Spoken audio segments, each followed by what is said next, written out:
Very good morning and welcome to our umpires in Blackwell and Chris Watt. Very good morning to you and welcome to New Road on the fourth and final day of the championship game between Worcestershire and Gloucestershire. The two umpires are making their way out to the middle, Chris Watts and Ian Blackwell, and we're starting on time, which is something of a bonus after the last few days we've had here in Worcester. The forecast isn't great, but we are starting on time, and the two Gloucestershire batsmen, Chris Dent and Graham Van Buren, are on their way and looking to build on their first innings lead, which to date is at, or their overall lead at the moment, which is 246 with 7 wickets remaining. It'd be interesting to see what their approach is first thing, whether they're going to really try and get on with it for a half an hour, 3/4 an hour, head towards 300 and then declare and put Worcestershire in, because as I said, there's some weather around today. Whether it comes or not will remains to be seen.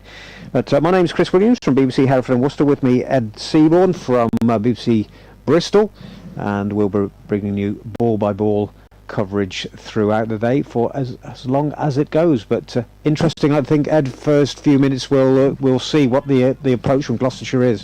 Yeah, I mean, as you say, 246 is a handy lead, 7 wickets in hand, and who knows what's going to happen weather-wise. It's already looking pretty dark, but I mean, Gloucestershire can't play it too much in terms of the weather, but I think regardless of what happens rain-wise, the onus is on them to give themselves as much of a chance to bowl Worcestershire out as possible, and you would think that would be probably try to get to around 300, maybe if they've set a time that they might want to declare, whether that's 11:30, 12, they bat up until then, try and get up to sort of 3:20, 3:30 even. I don't know.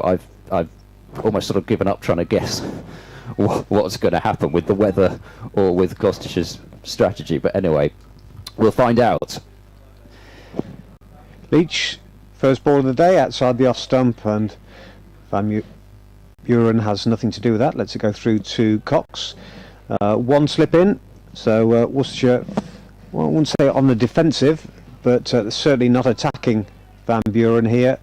Spoke to Josh Tongue last night at the close of play. Pick of the bowlers yesterday with 3 wickets. He was saying there's still plenty in it for the bowlers if you put it in the right place. Leach bowling from the Diglis end to the right-handed Van Buren, who drives nicely, and first boundary, first runs of the day as he drives through wide mid-off. Beat the dive there of, just trying to see, Matthew Waite? No, it's Ben Gibbon, I think, fielding there. So just the start. Van Buren would have been looking for over pitch ball from Leach. Drove through the ball, lovely shot all along the ground. The grass was quite wet when I arrived this morning, and the blotter's been around and the rope, but it's still going to be damp out there. Yeah, I'm amazed actually. It's looking as good as it did, or it looked as good as it did when I turned up this morning, because it rained pretty much from 6ish when the day was called off until I think probably about midnight to 1 a.m, and it was pretty heavy at stages, so it's drained amazingly well. Yeah, I took the dog out about 10:30, and it was certainly raining then last night. Pollock is the solitary slip, goes down, and it's a good delivery from Leach, a bit quicker there, and thought about perhaps cutting that one, but then just pulled out of it, did Van Buren. Not great light here at the moment. Plenty good enough, and the bar was set last night by the umpires that the players came off for bad light on a couple of occasions. But I have to say, when they did come off, it was pretty, it was properly dark. So there was no messing, and this is certainly better than it was then. And Van Buren goes for the cut again, and so it looks as though he's looking to get on with things from the word go. Yeah, I looked at the previous ball actually, and it was one of those ones which, I mean, it's unplayable, kind of extra bounce looking at it again, and Leach has walked back to his mark smirking at umpire Watts, and Van Buren just made a kind of a motion as if to say, what do you expect me to do with that? Yeah. Well, that's why I kind of hesitated a bit, because it was much too high to attempt the cut. At New Road. Let's go Pick up live now no, they won't to pick up a ground single. and Hereford and Worcester's Chris Williams. And we're in the first over of the day, and the Gloucestershire score has moved on by 4. A lovely shot through wide mid off by Graham Van Buren, the Gloucestershire captain, off Joe Leach, and so he's got the scoreboard ticking, which Gloucestershire need to do this morning, because with the threat of rain around, they'll have to get on with things and set up a declaration pretty early. So the lead at the moment has just gone to 250. Gloucestershire in the first over of the day are 176 for 3. Leach again. Bowls to Van Buren, who has plenty of time on this occasion to just open the face of the bat, run it down to third man, where Pennington fields. End of the first over of the day, 177 for 3, with Van Buren on 11 and at 12. I'm just waiting for it then, and Dent on 66. I think if you're Worcestershire probably bowling this morning, I guess you've got to mix it up a bit, because Gloucestershire are, you would think, going to be attacking. Whether they go out full on T20 mode, I don't know, but they're certainly looking to play some shots. So I suppose you want to see whether it'll swing first thing, but equally I think given the variation in bounce, they're probably just going to be trying to hammer it that back of a length, and if it spits up, then it's very difficult to play. I mean, 2 of the wickets that did fall, both, in fact, all 3 wickets that fell, come to think of it, were from short deliveries in this innings. That batters either, well, Harris tried to uppercut, Bracey tried to pull, and Hammond ended up doing a mixture of the two and then trying to pull out of the shot. So Gibbon is coming round the wicket, left arm round to Van Buren, who tries to pull round the corner and does not get anything on it, and it's gone through to Ben Cox. They've had to do a bit of work on the run-ups, and you can see the sawdust has gone down this morning at both ends, and virtually every stride, every step, there's sawdust been put into it. Yeah, they tried to sort of match up where the stride's going to be. And comes, or I suppose where the stride has been, as Gibbon bowls, and Van Buren has a think about playing at that, and then in the end doesn't, and allows it to pass through to the keeper. Yeah, just these holes that have been dug up from where the bowlers ran in yesterday, and it is wet, the outfield, and there are chunks being taken out of it by any fielder that goes into the slide, and even the covers have actually made a bit of an indentation on the area down right below us. As Gibbon bowls to Van Buren, who clips that one away through mid-wicket. He's timed that one beautifully, and that will be 4 runs, he says, slightly hesitating because the ball has slowed up quite a lot in that long corner of the ground there, but it still manages to make it, just about creeps over the boundary rope in the end. And Van Buren gets another boundary to move on to 16, 181 for 3. It is wet out there because they've got a towel out to wipe the ball down after it's gone beyond the square. It's been used on a couple of occasions now. It's Pennington's got the rag and been given it a fair old rub in there. Lead 255. Gibbon persisting with this round the wicket angle, just the one slip in as Leach had, and Van Buren up onto his toes, drops it down into the square leg area. The fielder back at deep square, but it's the man from slip, who, in fact, pardon me, it's the keeper himself actually ends up fielding the ball at square leg, Ben Cox. And a single taken, 182 for 3. Delayed starts at Kent and Middlesex this morning. Yeah, I saw a picture of Sussex as well. Of the scene at Lord's this morning. It looked pretty gloomy, and not surprised that they're not starting on time. But Yorkshire in particular will be particularly frustrated. Their victory push being stopped, and actually I saw Jonathan Doidge, our colleague from BBC Radio Leeds, photo of the sky. It looked just swirling black clouds this morning as Dent faces, and Dent ducking underneath a bouncer from Gibbon, and Gibbon just carving away at that crease. It can't feel good bowling, running in on a wet outfield, and then the landing area, just I think there's no worse feeling as a bowler when you're running in and you're just constantly thinking, am I going to slip as I land, even with spikes on? It's very difficult to get that out of your mind. He fell over 3 times at Durham in his delivery stride at Derby.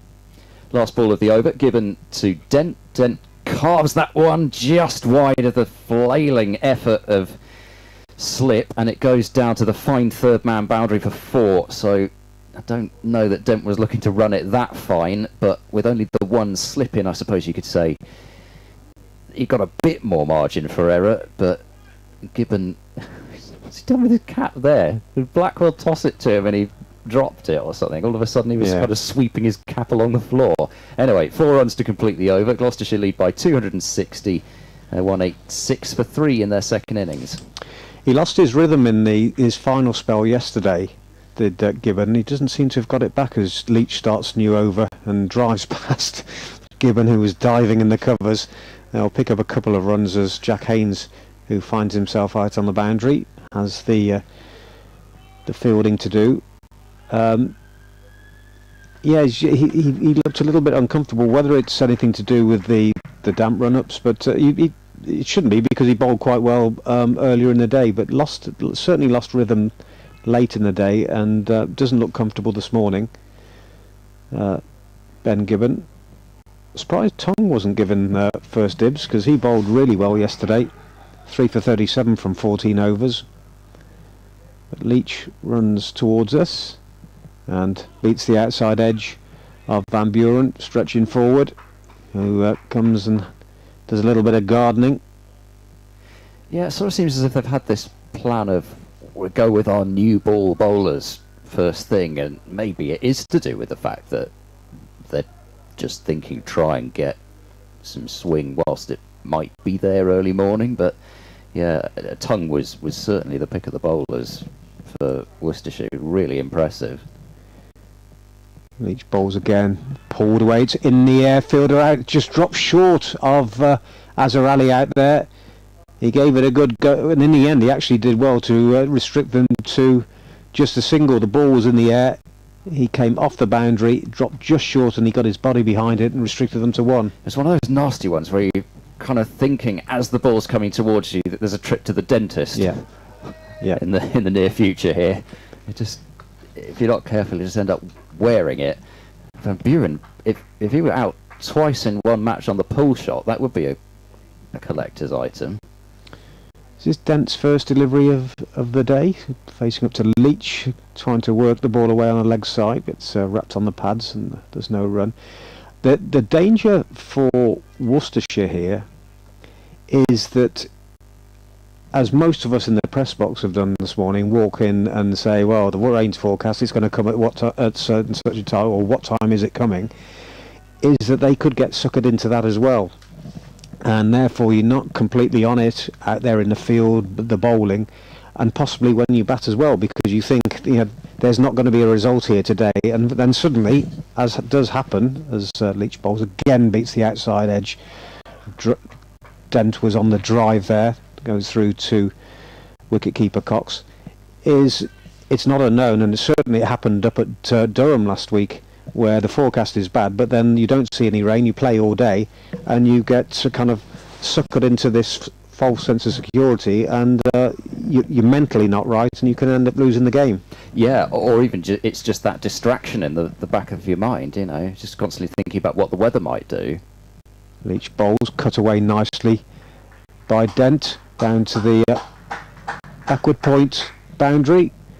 Must be quite wet out there, because Matthew Waite was on the boundary. Let's say he didn't attack the ball. The ball would probably have won anyway, but he wasn't really given that full beans, and I think that might be quite damp out there, and that was one of those which is, you know what, it's not worth an injury here, slipping over.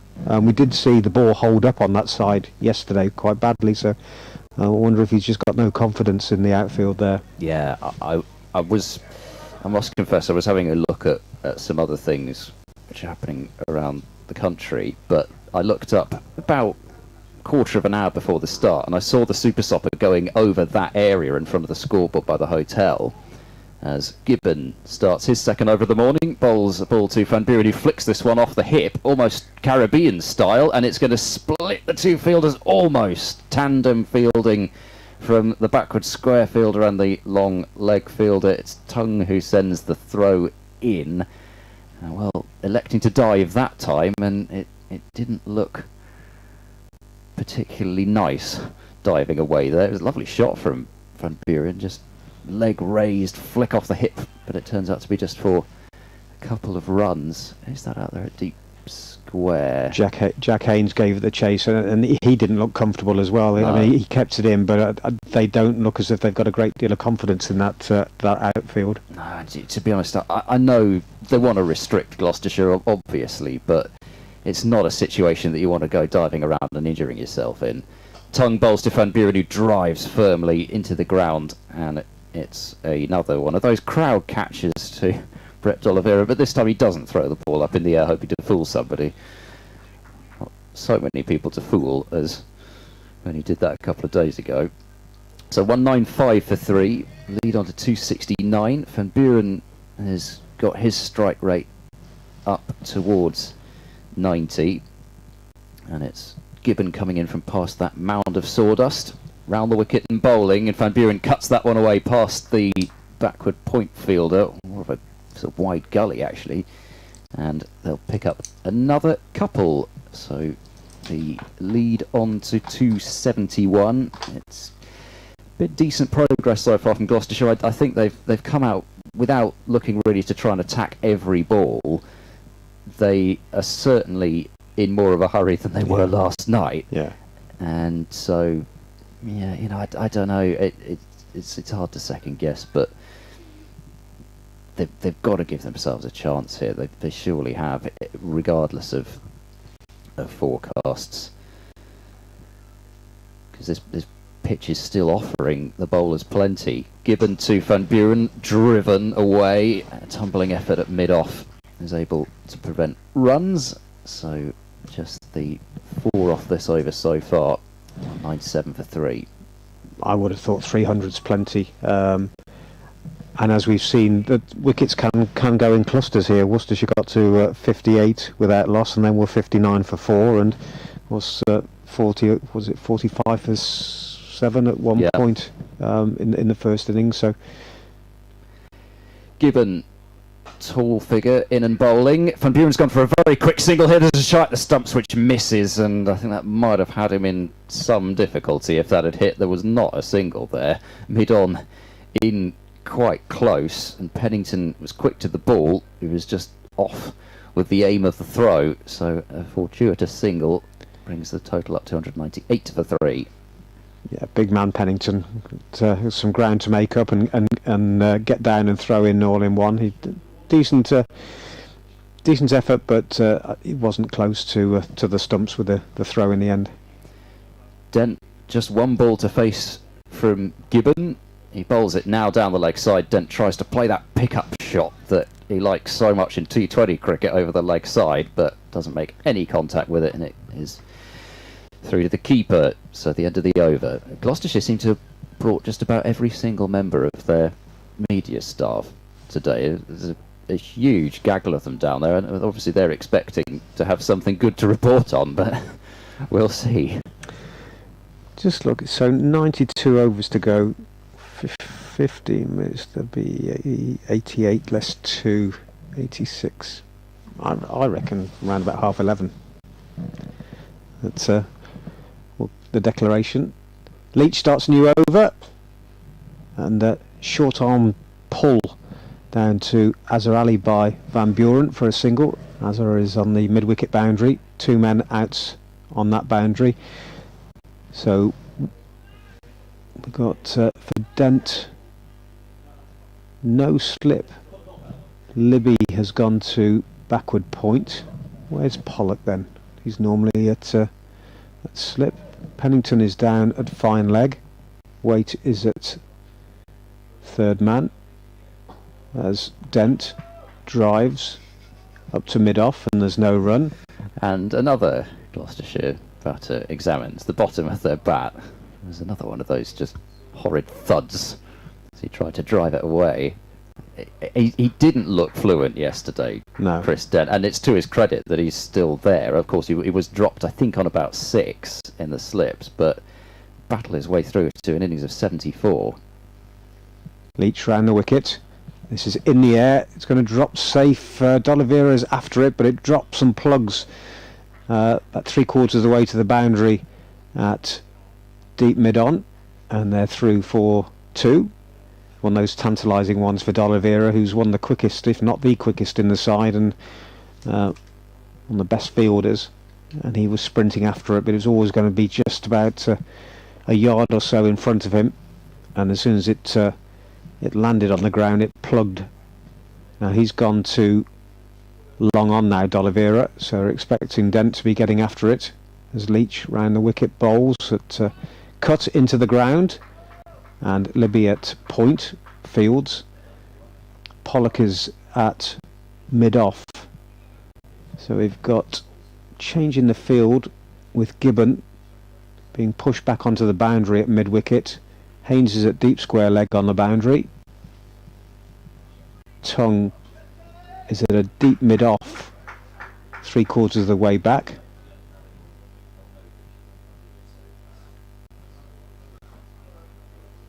In comes Leach again and dropped that one short and hit over the top of Pollock at extra cover, and that one found the boundary very comfortably.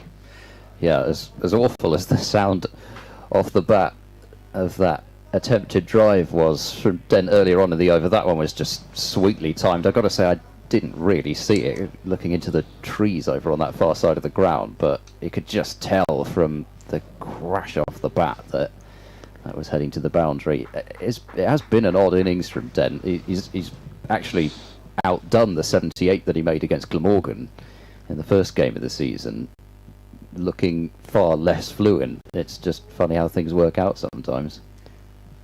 Leach into him again, pulls this down to Pennington at wide. Can you have a wide fine leg? Long leg. Kind of yeah, long leg I always think is farther on round, so he's not a very fine leg, but he's just had to move round to his right a little bit. Mediocre leg. Yeah, exactly. That's it. Yeah. At end of the over, 206 for 3. The 200 came up in that over. One thing they may be thinking of as well is the declaration total and the time is, of course, Dent now is on 81. So whether the century comes to mind. Well, I think the way that he's batting now is actually seemingly basically going after everything. So I think it's just going to be a question of, he's going to get there in quick time if he does get there, or he'll perish trying to get there.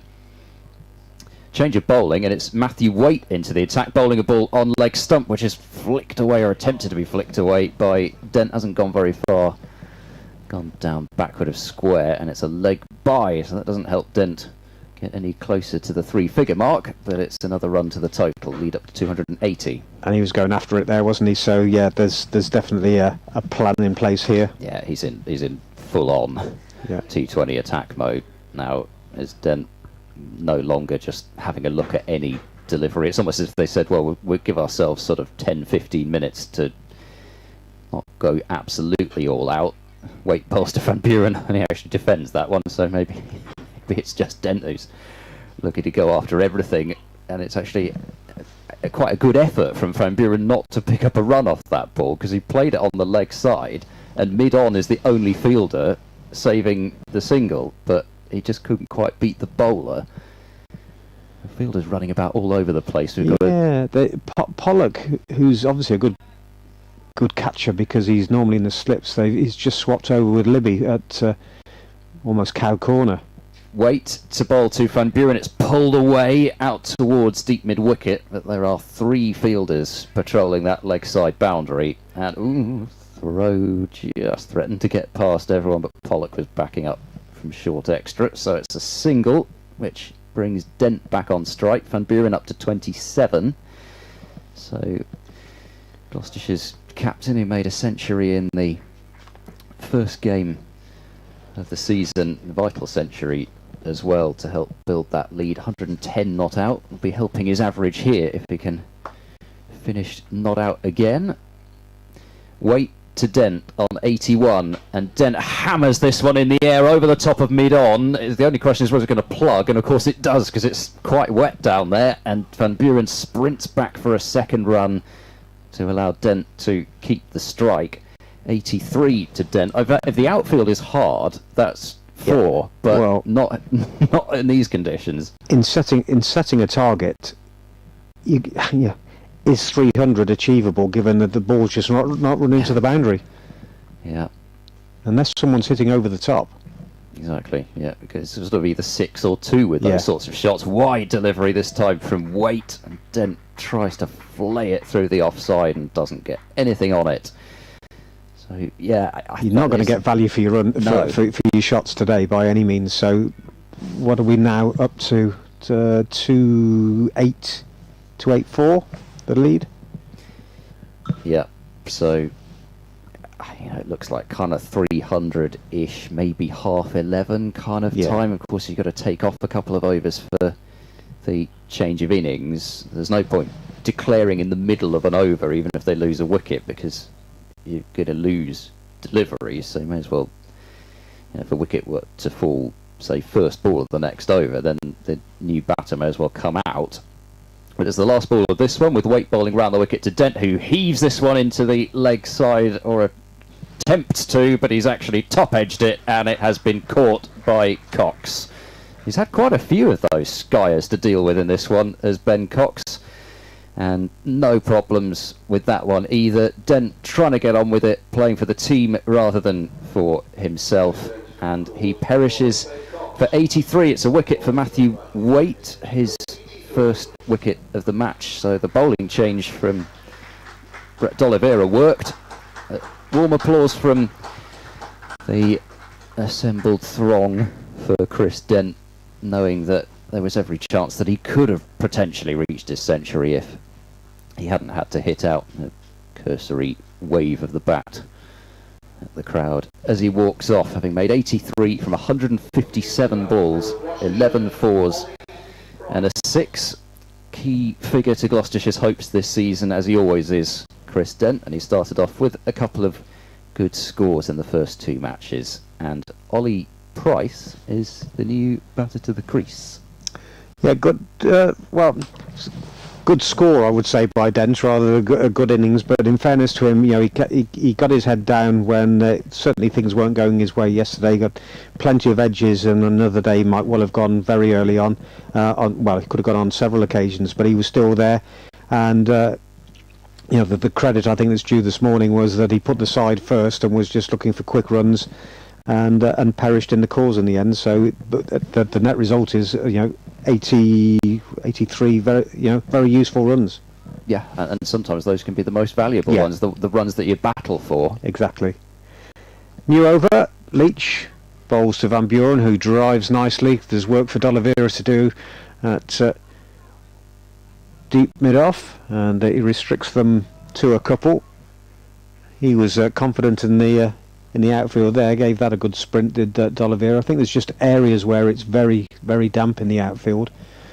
It's damp everywhere, but particularly damp. I think one area looks to be in front of the ladies' pavilion and one in front of the hotel. But 2 more to the total, 212 for 4. Leach over the wicket to the right-handed Van Buren, drives nicely all along the ground to D'Oliveira at long off, who comes sprinting in for a field change. They're looking to keep the game moving, Worcestershire. The fielders, when they're moving between balls and overs, are really getting on with it. I think they have to, because the over rate is only level and they're bowling seams, so I think that's potentially part of the issue. They'd probably like to slow. Well, I don't know, maybe they wouldn't, maybe they're thinking we'll chase it, but they can't get on, they can't dilly-dally even if they wanted to. Leach is driven. First ball that Ollie Price receives, and there's no run. Up to mid-on, tall man, Price, right-hander. Bit of gardening doing there, no doubt nervous at the start of his innings. although you would feel it's not going to be a particularly long one, regardless of either out or a declaration, you would feel. That's held high as Leach runs towards him. Nice looking drive, but straight to the fielder at mid-off, who's Ben Gibbon, and no run. Yeah, it's almost one of those situations where I don't know how you feel going out in it. You either have to feel I'm in a situation where I can have a bit of fun, play a few shots, not much to lose, or you're thinking, well, I'm not going to get very long out here, and I'm expected to swing the bat. What have I got to gain? Yeah. Leach bowls and goes back Price and just defensively plays it into the leg side, and there's no run. It's you know on the day or for a couple of days after that you have someone's gone cheaply in a situation like this. Well, it was all for the cause, blah blah blah. But then when you come to the end of the season, you start looking at averages. Exactly. No one remembers that, do they? No, it's sort of the equivalent of nobody draws the picture in the scorebook. You know, if we just look at the pure numbers. Exactly. Leach bowls and the thick outside edge. Price finds Libby at backward point, and there's no run. End of the over, 213 for 4. A lead of 287 now, with Van Buren on 30 and Price yet to score. And yeah, they could have sent out Jack Taylor, but I guess twofold, really. It's probably quite good experience for Ollie Price, who's still very young in his first class career, only his 14th match, so it's not even well, I mean, I suppose now it is basically a full season, but he's not had much experience of situations like this, so I guess you kind of think, well, you know, put him out here in that situation. And also, I don't know, maybe it is just an indication that Gloucestershire aren't thinking about declaring absolutely immediately.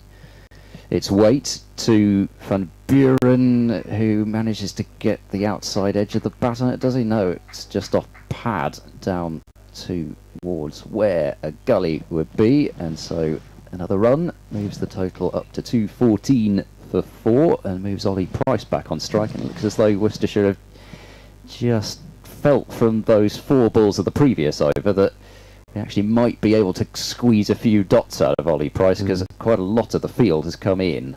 Well, the fact that Gloucestershire got the captain out there, he can dictate things, can't he? Yeah. Waite bowls to Ollie Price. He goes for a huge heave and misses it. I'm not entirely sure where he was looking to hit that, to be honest. I think that was coming our way if he'd have connected with that. The thing he forgot to do there was watch the ball. He knew what shot he was going to play, regardless of where the ball was. He certainly can hit the ball very hard when he makes contact with it, like a lot of tall players, Ollie Price. And I'm interested to see whether he plays a part in the T20 this year, because of course there's slots available now with the losses of Higgins, Howell, Cobain. There are spots in that T20 lineup to fill. Waite bowls to Price, who comes down the pitch and gets off the mark with a run down to third man. 215 for 4. So, you know, I think it's an exciting season for Ollie Price, whilst his brother has certainly done a good job of grabbing all the headlines, not just here but around the cricketing world on day one. I think in terms of Ollie's development, it's exciting to see where he can go this season in the Championship and in the T20 potentially. Waite is in and bowls and played defensively into the offside, and there's no run. And join BBC Hereford and Worcester's Chris Williams. Well, Gloucestershire are looking to get on with things here. It's to set up a declaration probably in the next 15 minutes or so. They're 215 for 4 with Van Buren on 30 and Ollie Price on 1. One man out so far today. Chris Dent made 83, looking to really throw the bat in the last few minutes of his innings. Got a skyer, and Ben Cox took a comfortable catch off the bowling of Matt Waite. So he went for 83 with the score on 210. So looking to set up a declaration here. The lead at the moment is 288, Gloucestershire 215 for 4. They therefore listeners to the Malcolm Boyden Show on BBC Hereford and Worcester. And you haven't missed any runs, because Van Buren tried a shot actually not too dissimilar, I think, to the one that Dent tried. A big pick up over the leg side. It would have been over the longer boundary as well, but didn't hit it.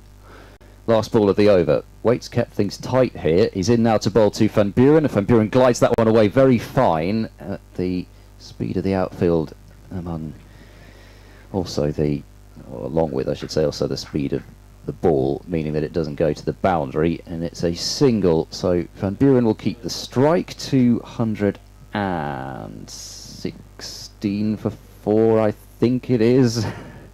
Again, hesitating whether the board's updated. I think it has.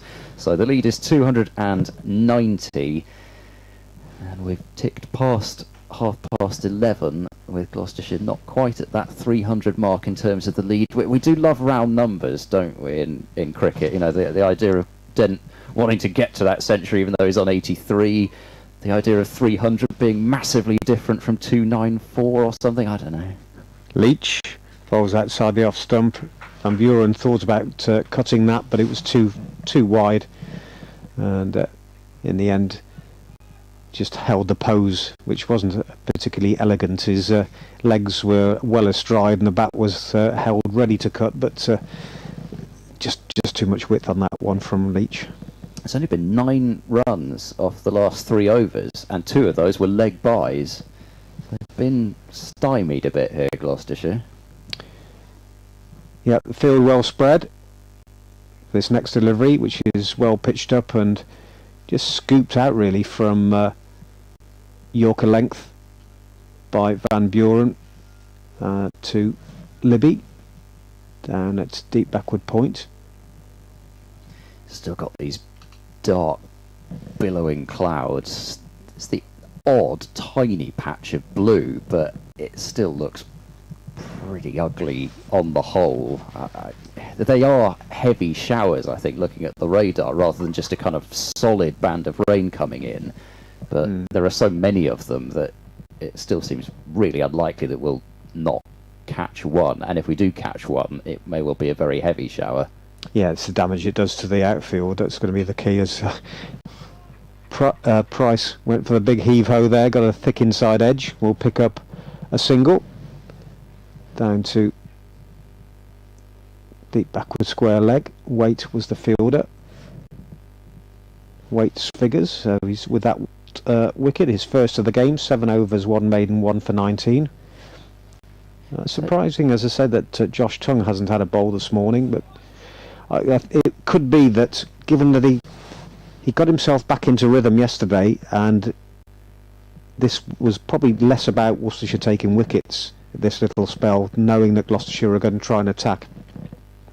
Possibly they don't want him to lose confidence going for runs, as this next delivery on leg stumps turned to deep mid wicket, where Azhar Ali fields, and they'll pick up 1. I think also, especially given the fact that they've put weight on, I think they've decided maybe that a bit of pace off is actually helping them, and thinking of, you know, just putting the pace on the ball is actually helping Gloucestershire at this stage. It has worked a treat since they brought weight on with Leach. Struggled really to find a great deal of timing. Pollock has been dispatched to the mid-wicket boundary for Price, who stretches, and the grunt came from the bowler, I think, in his delivery, and there might have been another one from Price as he stretched to try and cut that, and did well to actually get the bottom of the bat on it in the end. Yeah, it was well bowled by Leach, because of course you can just stick it, with the way that wides are called in first class cricket nowadays, you can pretty much stick it almost just inside that return crease, and especially with Ollie Price being a tall man, you can bowl it really quite wide and make it difficult to hit. He used his feet here, and again it was wide outside the off stump, and he'd given Leach the charge, and then again just stretched for the ball and failed to connect again. I'm trying to think where the ball would have gone if he had got something on it then, because it would have been right off the toe. But in the end, he went through to Cox for no run, 219 for 4. And I can see Josh Tongue starting to stretch, or just before the final ball of the over, so he may replace Leach. The umpire's just having a chat there. Yeah, it isn't the brightest out there. I don't imagine it's bad enough to go off, but I have to imagine that's probably what the discussion was about. It's pretty gloomy. They've got a really quite dark cloud over to the right where I think the weather's roughly coming from. But it's Waite to continue for now, the umpires having gone back to their positions, and Waite bowling to Van Buren, who glides that one down to third man. They'll get one, and sort of a single by agreement there, with Van Buren on to 34, lead is 294. He's had a decent game as Matthew Waite. It was him who effected the run out of Tom Price to end that extraordinary innings of 109 from 98 deliveries, maiden first class century for Tom Price, and really that 81 run last wicket stand with Ajit Dale will last long in the memory. It was ended in sort of worst way to get out, really, with that run out backing up, but he also made a nice 44. Matthew Waite, top scoring in Worcestershire's batting innings. Took a catch of Miles Hammond, and now he's got a wicket of Chris Dent as Ollie Price tries again to go for a huge heave over mid-wicket to a ball that was outside the off stump and doesn't make contact, and Van Buren's come down to have a bit of a chat with him. I think he's probably saying, watch the ball. Because again, if you look where his head is when he's playing the shot, he's looking where he thinks the ball's going to end up after he's hit it, and we're both thinking the same thing, aren't we? That would have been the key message, I think, there. Yep. Don't try and overhit it. There's enough gaps. Although where he was looking to hit it, just the field is now coming across to the boundary. Yeah. He's got 3 on the boundary on the leg side now. It is an area that he looks to target, that deep mid-wicket region, so Libby's now back on the boundary there. Waite bowls to Ollie Price, who skies this one high in the air out towards cover, and it's going to be just, I think, short of the fielder running back from extra cover. It'll be 2 runs, and that was a nasty one because you can see there's huge mud patches on his knee, and the knee as he dived for the catch, I assume that's Pollock still. D'Oliveira himself. Well, his knee went straight into the ground, and I think what didn't help him kind of sticks, doesn't it? Yeah, I think it was always going to beat him, but Azhar Ali was, or he wasn't going for the catch, was still coming in. So I'm sure he would have had one eye on Azhar, which might have distracted him a little bit. So he got into a difficult position at the end. So we've got half the mud in Worcester on his knees now, as Ollie Price flicks that one in the gap between long on and the deep straight mid-wicket, and they'll get 2 runs. Pennington with the fielding. Actually, he slid there, Pennington. I don't think he slid quite as far as he thought he was going to slide. It's just, I it's think pretty you've got to dangerous be. doing that. I don't think this is. It's not worth the risk with the way the game's set at the moment. Sliding on the outfield, I think, is. I suppose the trouble is you just get used to doing it. It's in your DNA, isn't it? But yeah, they all do it now, don't they? It's what they were always taught to do. Yeah, but I think there's days like today, and I think Waite was right earlier on, where you know what, the ball can go. Yep. It's not worth the risk. Exactly, especially over there with the advertising boards being so close to the rope as well. If you start sliding, you won't be able to stop yourself going into the boards like that. The lead is 298, Ollie Price on 6, Waite bowls to Price, who heaves that one down the ground with no timing, and it'll trickle up to long off for a single, so 225 for 4. I think, just going back to the skyer from Price there, had the roles been reversed, so Azhar was on the infield and Brett D'Oliveira was on the boundary, I think Brett would have really sprinted in and had a chance. There was no chance for Azhar getting there, but I think with D'Oliveira, if the roles were reversed, then he would have sprinted immediately, quick off the mark, and he would have had a good chance of getting that. Yeah, there's many strengths as a rally, but I'm not sure that the 100-metre dash is one of them. Waite bowls to Van Buren, who comes down the pitch and gets really trapped.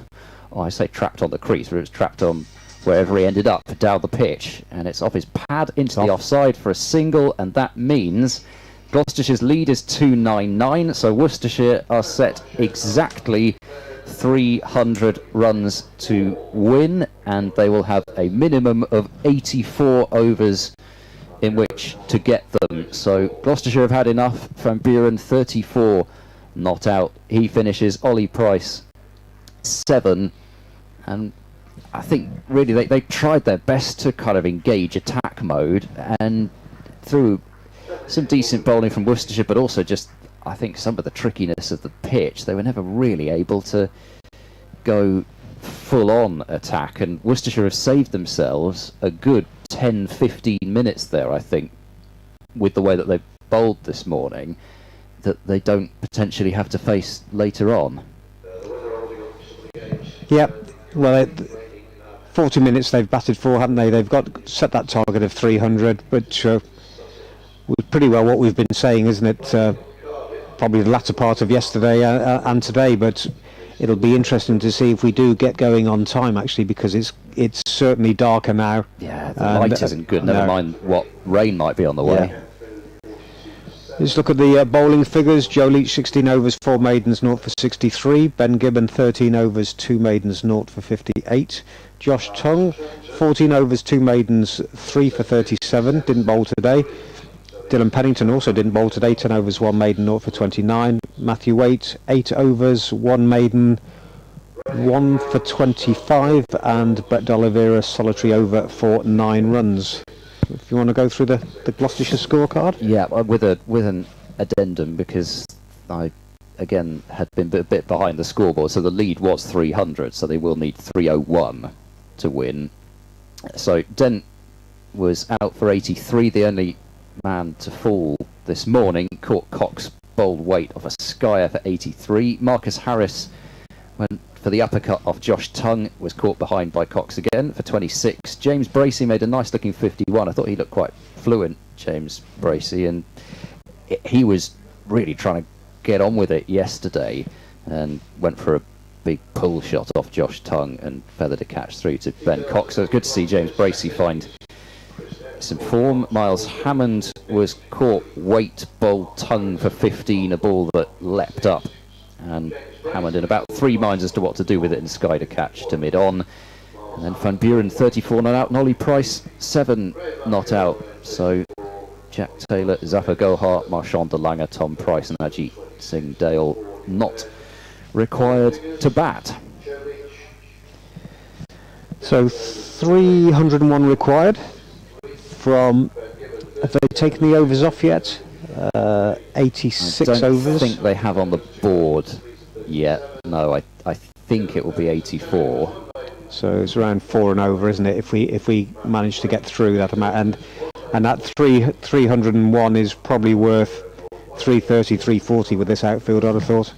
Yeah, and then you add on the difficulty of scoring quickly on this pitch if Worcestershire find it, if they did find themselves in a situation somehow later on where they could attack Gloucestershire's bowling. I think they're going to find it quite difficult because the ball's just not coming onto the bat nicely. It seems to be potentially stopping a bit, and then the odd one just bounces. And we saw one delivery to Marcus Harris yesterday that was just full on dangerous, and again, it's absolutely nothing on the ground start or anything like that. It's an April pitch, and we've had an awful lot of rain even during the match. It's amazing that we've managed to get in as much cricket as we have. But there was that one ball yesterday which was quite a full length, and Harris just in the end just pretty much had to take his eye off it and just hope that it didn't bean him, and thankfully it didn't.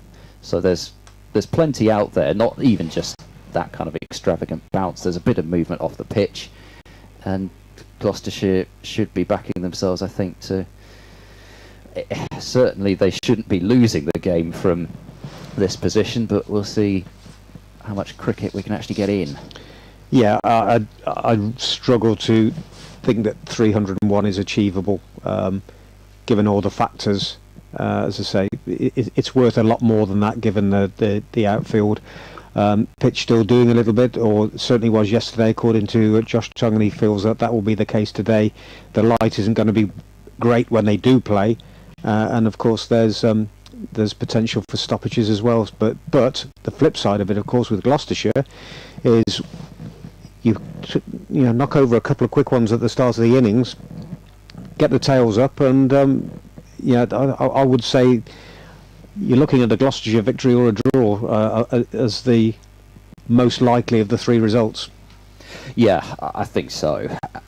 You know, it's going to be a tough chase, and as you say, early wickets are going to be important because, especially if we do get curtailed later on, then you know, just to try and get ahead of the game, and I suppose have Worcestershire thinking, well, this is a long time to try and survive on this, because you know, actually, maybe I don't know. I'd be curious to see how particularly Pollock comes out and bats, whether he thinks potentially attack might be the best form of defence, or whether he does just try and play like he did in the first innings, which was 34 of 83 he made in that first innings. Really just try to treat each ball on its merits. I think from a Worcestershire point of view, it's playing orthodox cricket, see how things go. Maybe you have a look at at where you are at lunchtime, and then various points. See whether if you attack, it's going to be later on in the day if you're still playing. The one thing Paul Pridgeon was saying, and he said a couple of times during the game, and he said it on air when we spoke yesterday, was that Gloucestershire, with just the three seamers, leave themselves a little bit open should either one of them break down or one of them has a bad day. Then you're asking for the other two to do a lot of overs, and yes, they've got spin options, but it's unlikely the spinners are going to get much out of this wicket. Yeah, exactly, and that's been the thing for really the first couple of matches. And if Zafar comes on and they get after Zafar, where do you turn? Because you can only turn to more spin. You've got to, well, Van Buren's got to bowl himself potentially, somebody just to fire it in a bit quicker than Zafar would. So there's he's a key man for Gloucestershire's hopes. They'll be thinking that Zafar could do what he did the last couple of years and really come into his own through the mid to latter part of the season as pitches start to be more receptive to spin. But he's a vital man for Gloucestershire in the early part of this season, if especially they're going to go in with the balance of the side being as it is at the moment. I don't know whether it's something they're going to continue with. I can assure you, even if I asked Dale Benkenstein at the end of the day's play whether that was something that will be continued with, I wouldn't get a yes or no answer anyway, because why would you give away your selection to anybody? So, but I do wonder whether it's something that they're going to be able to keep up. They are missing a couple of seamers at the moment, of course, not least David Payne, who was on commentary with us yesterday, but I think Matt Taylor, they want to get him some more overs before they bring him back into the side. And I believe I also heard Dom Goodman is suffering from a bit of a side issue, so the seam bowling stocks are not quite as full as they might be. There's Zaman Akhtar, of course, who they signed this season as well, played in the warm-up match against Hampshire and looked impressive, so there are options there. And Josh Shaw has been in the squad, I think, for all three matches, two that actually took place. Paul van Meekeren was in the squad for the last game, but not for this one. So there are options for a seamer to come in to the side. Who they choose, we'll see. You'd guess it would probably be Shaw, given that Matt Taylor hasn't been in a squad yet, and Shaw has been in all of them. But it's a balancing issue going forward, and they did okay with it in the first innings because Dale and Price in particular bowled so well. But in that first game of the season against Glamorgan, when Dale didn't quite have his rhythm and there was nothing in the pitch for Zafar, it was a bit of a problem. And who knows, if they'd have managed to bowl Glamorgan out a bit quicker with having that extra seamer in, then they may actually been able to really been aggressive on that final day and set up a victory.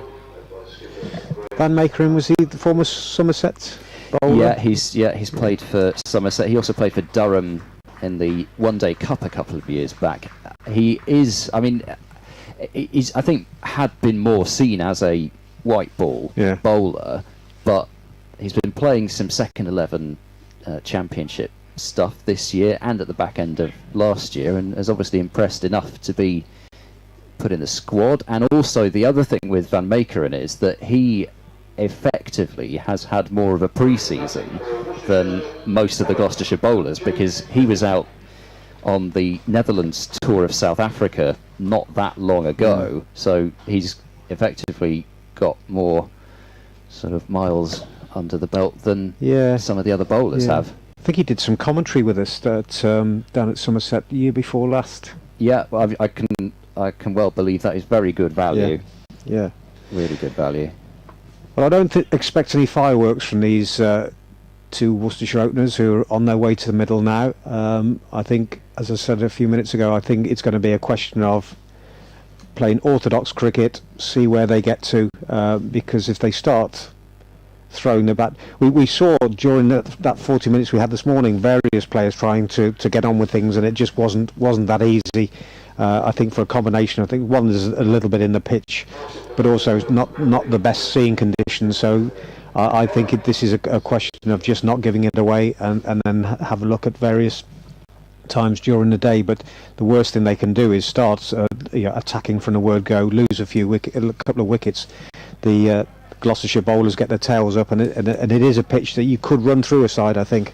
Yeah, I think I'm with you. I don't think it's the sort of situation where you can look at a chase of 301 and think, let's try and get ahead of this, let's try and break the back of it, because, as you say, the wickets that have fallen in bunches, I think they're going to have to play it the opposite way, where they try and build through the innings, if indeed an innings, sort of real sense of a word we get. I think they're just going to have to play it by ear as we go along. So Marchand de Lange's got the new ball, and he's bowling now to Pollock, and Pollock has been edging and been dropped at fourth slip, first ball. Not the start Gloucestershire were after, and I had a couple of goes at it in that cordon there, and I think it's Marcus Harris who's in that wide slip position, and it was a great bit of bowling from de Lange, back of a length, reared up on Ed Pollock, caught the shoulder of the bat. De Lange had his arm raised as soon as he got the edge, but then it was grassed. De Lange to Pollock bowls a bouncer, which kind of balloons through to James Bracey, and it's a no ball as well. I don't think that one came out how de Lange wanted it to. There was a bit of frustration from the drop in that as well. Yeah, I've got a column in front of me. Was that in the gully? He was put down, was he? Yes. Yeah. Right in the behind the column, in the front of the commentary point. So 2 without loss, Worcestershire. De Lange bowls to Pollock, who plays a cut shot, and he's got that one away through point. It's not going to go to the boundary. It wasn't. Well, maybe it is going to go to the boundary. Actually, it was running a bit better than I thought it would out towards there, but it doesn't quite get there, and it is going to be 3 runs with Harris just tipping it back in. Apologies to Marcus Harris. I think it was Miles Hammond actually who put the catch down rather than Marcus Harris, because Harris had been fielding, I think, in the gully in the first game, so I just assumed that it was going to be him that was there again. But, well, what a start that would have been. Wicket first ball. And you go from that to the psychological effects of dropping a catch first delivery. De Lange to Libby, and Libby's getting a ball which bounces on him, and did that catch him on the glove? Yeah, I think it did, because it dropped in front of first slip. I couldn't tell exactly where it hit him, whether it was the shoulder of the bat or the glove, but by the looks of things it probably was the glove. De Lange's steaming in here, and yeah, off the glove and down in front of Jack Taylor at first slip. There's been a lively start, this. Worcestershire have got 5 runs on the board though. De Lange into Libby, and that one strikes him on the glove again. Gloucestershire are obviously making quite a lot of noise over that. They're trying to make Jake Libby feel as if he doesn't want to be out there, and to be honest, I suspect in his heart of hearts he doesn't after those first couple of deliveries. Well, a nice position, aren't they? They can put the 3 slips in the gully in there, they can attack, and yeah, that certainly they've got the tails up at the moment, and it's been difficult for both batters so far in this first over. Here is De Lange. He's in to bowl to Libby. Libby gets another ball which bounces decently, hits him on the sort of splice of the bat almost, it sounded like and looked like, and it's played back up the pitch for no run. I don't think did I mention this on day one, that Marchand De Lange's in his 100th first class match?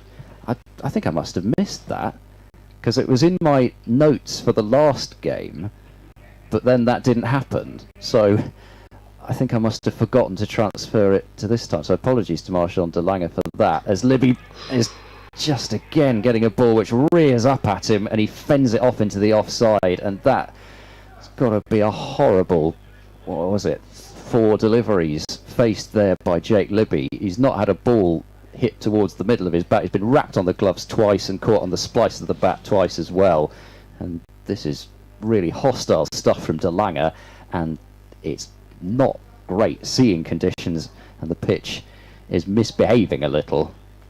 Well, it certainly was there, but good bowling. Just going back to that last game now, did they name the side for the last game? No, so it was a complete abandonment, right. So it didn't count as an appearance for anybody. So yeah, apologies to Marchand. I'm sure he won't care a bit because he's like that, but congratulations to Marchand De Lange on his 100th first class appearance. Always a big milestone for a player. It's a lot of matches, that's a lot of days cricket. So Tom Price to bowl the first over from the Diglis end.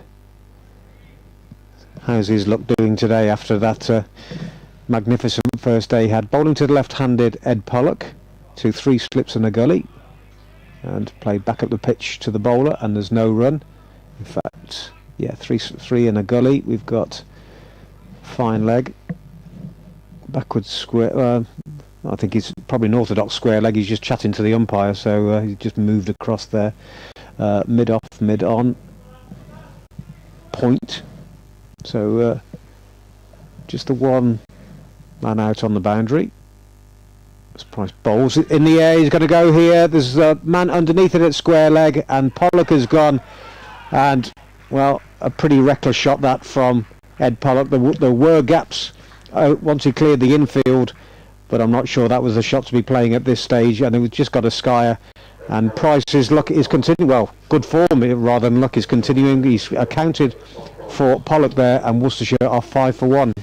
Well, he was given a life first ball, and there'll be nobody more relieved than Miles Hammond that catch was taken. It was a catch which you would expect to be taken, but it was a proper skyer.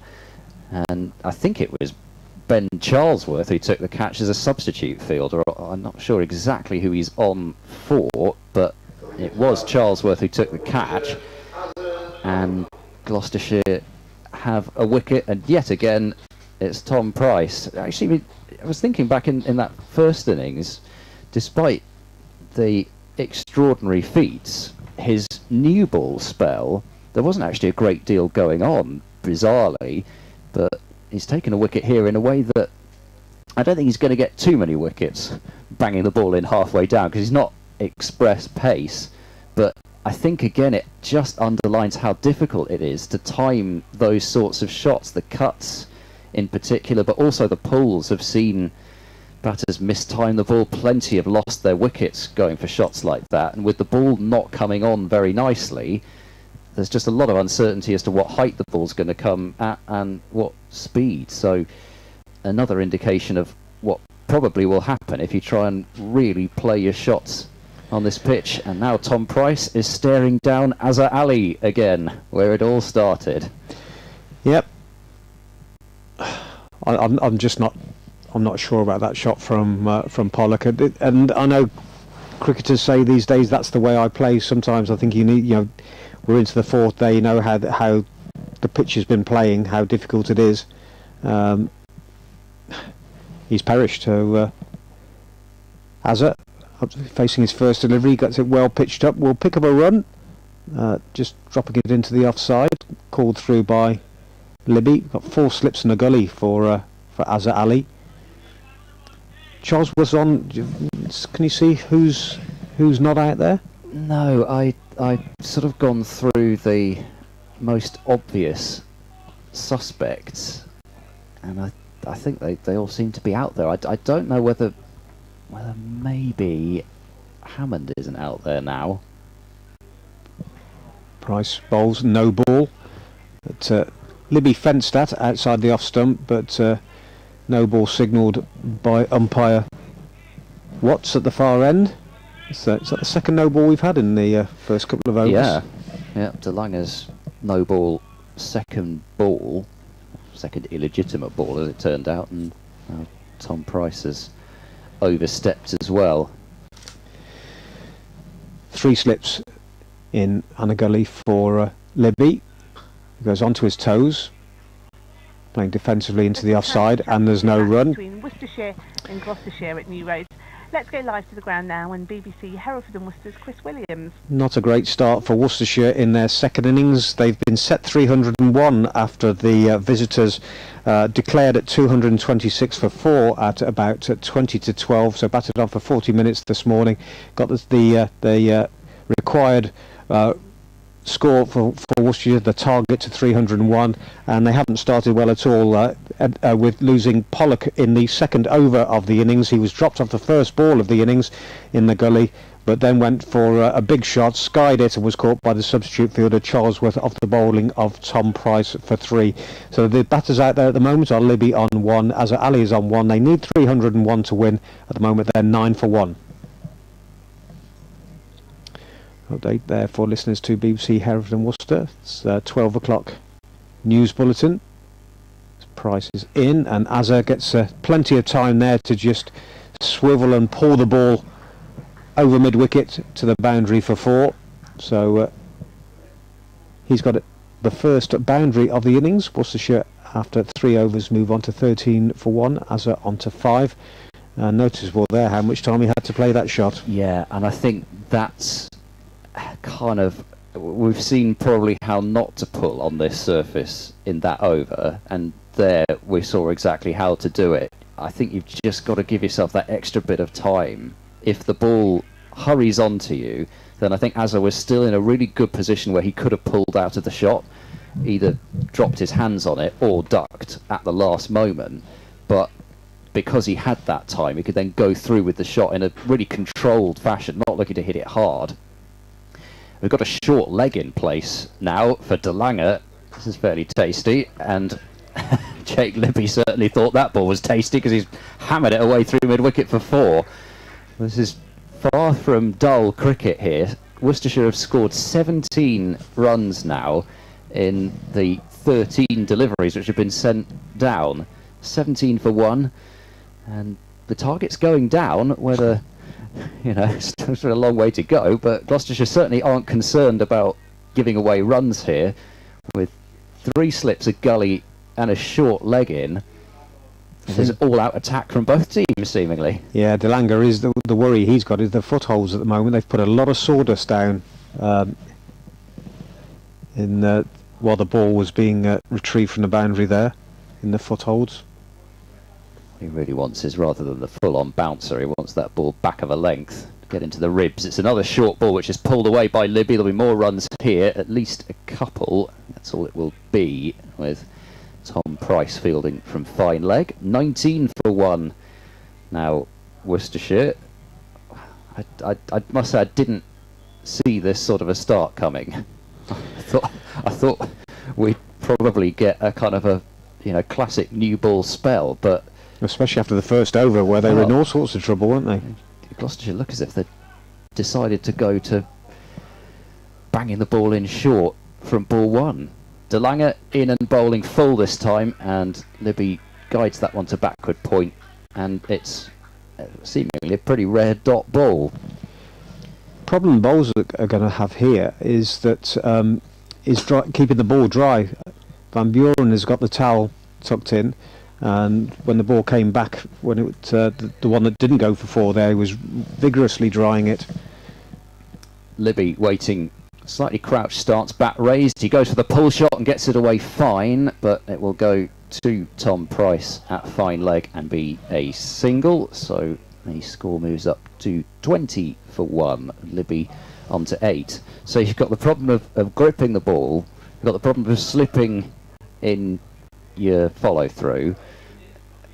It's not exactly great fun for anybody out there, I guess, other than maybe, I suppose, if you're standing at first slip or something, and there's been a catch to Jack Taylor in the match, I don't think, and you're just getting to watch De Lange steam in from the far end.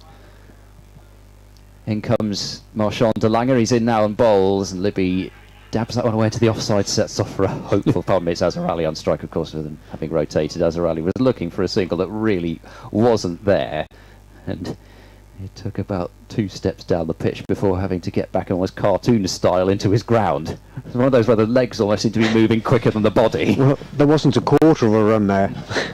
And it was straight to the fielder who's close in the covers.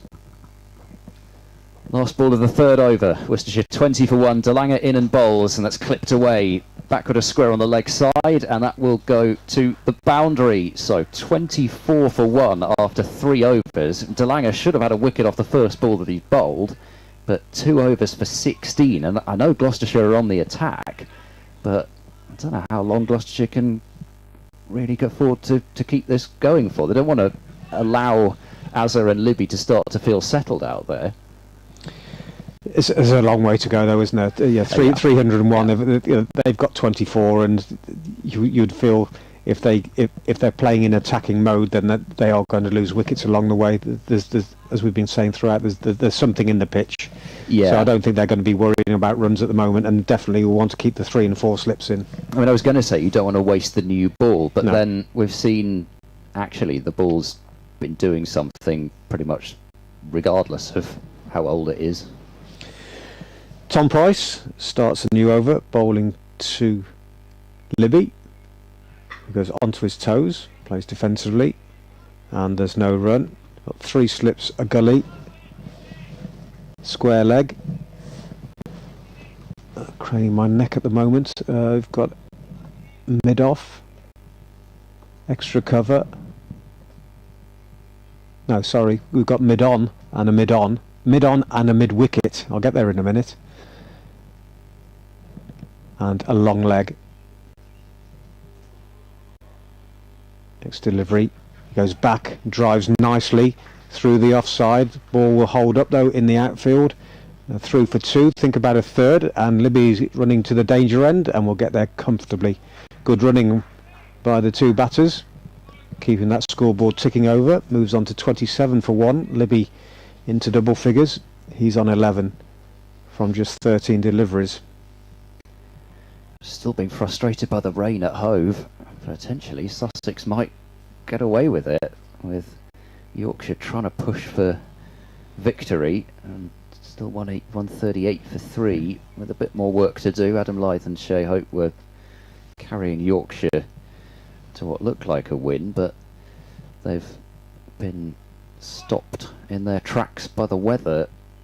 I don't think anybody's going to be in any particular hurry to get on at Canterbury, with Kent 342 for 7 in reply to Essex's 451 for 5 declared. I think that's a shake hands job, isn't it? Yes, I think one of those ones where they probably just pretend that things are far too wet. Having said that, actually, Kent have only had 78 overs, so there's more batting points actually to be gained, so maybe they go out for that later on.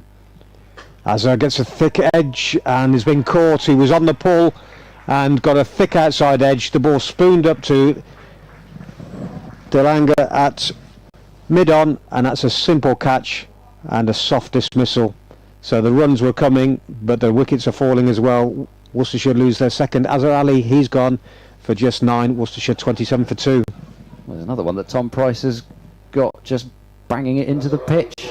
This is distinctly un-Tom Price-like spell. Normally he does what he did in the first innings, just lands it on a good line and length and tries to bring the outside edge into play, or he bowls that in ducker which traps batters LBW or brings the stumps into play. But he's got 2 wickets with 2 Worcestershire top order players looking to pull. It was a pretty horrible shot from Hazar Ali and Marchand De Lange with a very simple catch. So 2 early ones, exactly as Gloucestershire would have wanted. I'm not sure they'd quite envisaged 27 runs being on the board in the first 3.5 overs, but it's been exciting to watch. There's been something happening nearly every ball. Worcestershire already now, I think, are doing the rain dance. Well, they've got to change the approach. There's no point batting like this because there's going to be, the way the pitches behave. There's always going to be a delivery like that. That you're expecting to win the lottery if you think you can bat like that. All the way up to 300. It's just not going to happen. So I think it's a matter of get your head down. If there's a bad ball, you hit it, but don't go looking for things that aren't there, which is what the 2 batters have done so far. Yeah, well, I say Worcestershire. I mean, I'm sure what I mean more is some Worcestershire supporters who've probably been doing the rain dance since the start of the day. But there's a long way to go, but there is every chance that they will still get that rain later on. And there's still plenty of batting to come as far as Worcestershire are concerned. It certainly wasn't meant to be a sort of flippant comment as if it's going to be easy for Gloucestershire from here on. It certainly isn't, but they'll be really pleased to have got that wicket of Azhar Ali, knowing what a quality player he is, all that experience under his belt. Well, it's brightening up. Certainly, probably the brightest part of the morning we've had so far since we've been playing. The sun was out earlier on, but not since we've been playing, and the new batter, Haynes, didn't play a shot at that one that came back at him from Price. There's a stifled appeal, but I think that was on its way well down the leg side. But that woke him up, that's for sure. Yeah, well, I should think he would already have been quite alert on the dreaded king pair, and then he's left that one, and it's not too far off hitting. Maybe it did actually hit a certain piece of protective equipment in the middle area, which is what I was meaning by it. It had woken him up. So. Second delivery drives back to the bowler and no run. In fact, I think he's still suffering the effects of that.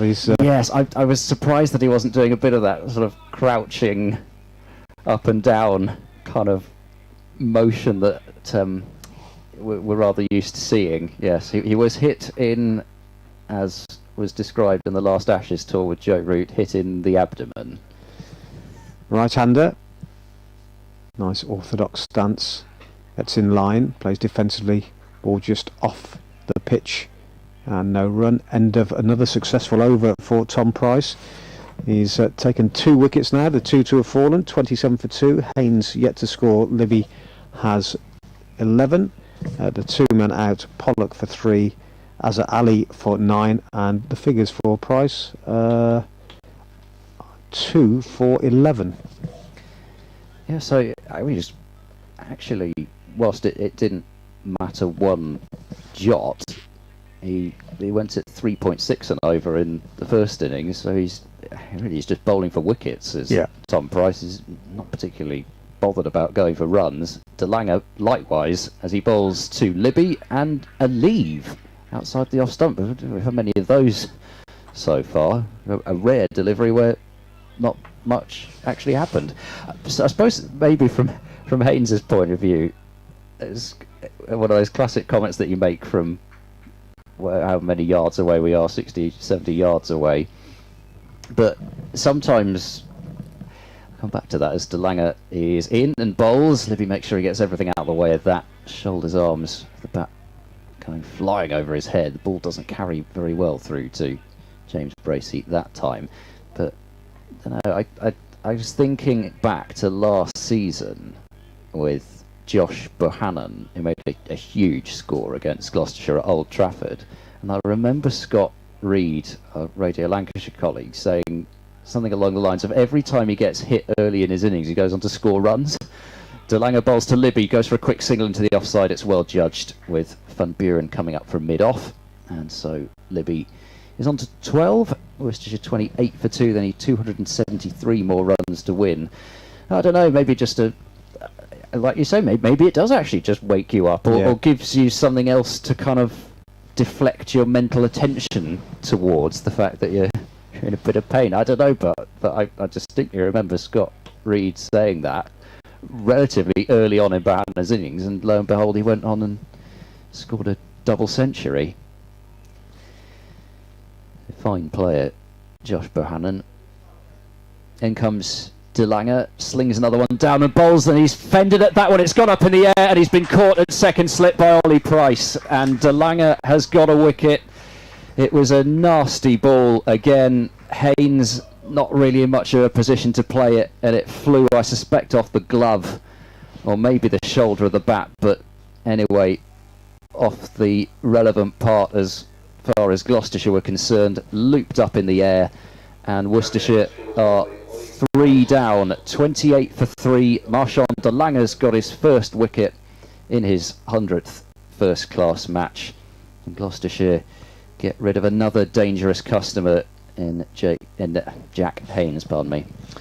And he's gone for a pair. So North in the first innings, North in the second. Yep, he seemed to be a little bit slow onto that one. Whether he was still suffering the ill effects of the blow he took first ball, but Worcestershire are in a lot of trouble now. And this is, as I was saying earlier on, that you know, Gloucestershire get their tails up, and it's easier to on a pitch like this to rattle through a side with the ball than it is to score 300 runs. And it means that if the weather is on its way, then the fact they've taken 3 wickets so early on, you know, what have we got, another 45 minutes before lunch, that from a Gloucestershire point of view, although they won't want to lose any time, they've bought a bit of time now. Yeah, exactly. Yeah, I mean, it's, I suppose what I think we both said in terms of early wickets, just, you know, also just get Worcestershire thinking that, you know, even to the afternoon session where the rain looks far more likely, it's a long time to try and survive. And I think that Gloucestershire's, I mean, I say Gloucestershire's extra pace. I mean, Worcestershire had pace as well, but I think what they've really done is, yeah, exactly, they've just bowled a really attacking length, particularly De Lange, and Tom Price has got a couple of wickets with shorter balls, but De Lange has just pounded away with that new ball. He hasn't really thought about pitching the ball up, and in that first over should have got the wicket first ball with the back of a length delivery, 2 balls striking Jake Libby on the gloves. Strategy's paid off. De Lange bowls a rising delivery to D'Oliveira, who was also on the king pair, so he's off the king pair and now it's just on the regular pair, and it allows it to go through to Bracey.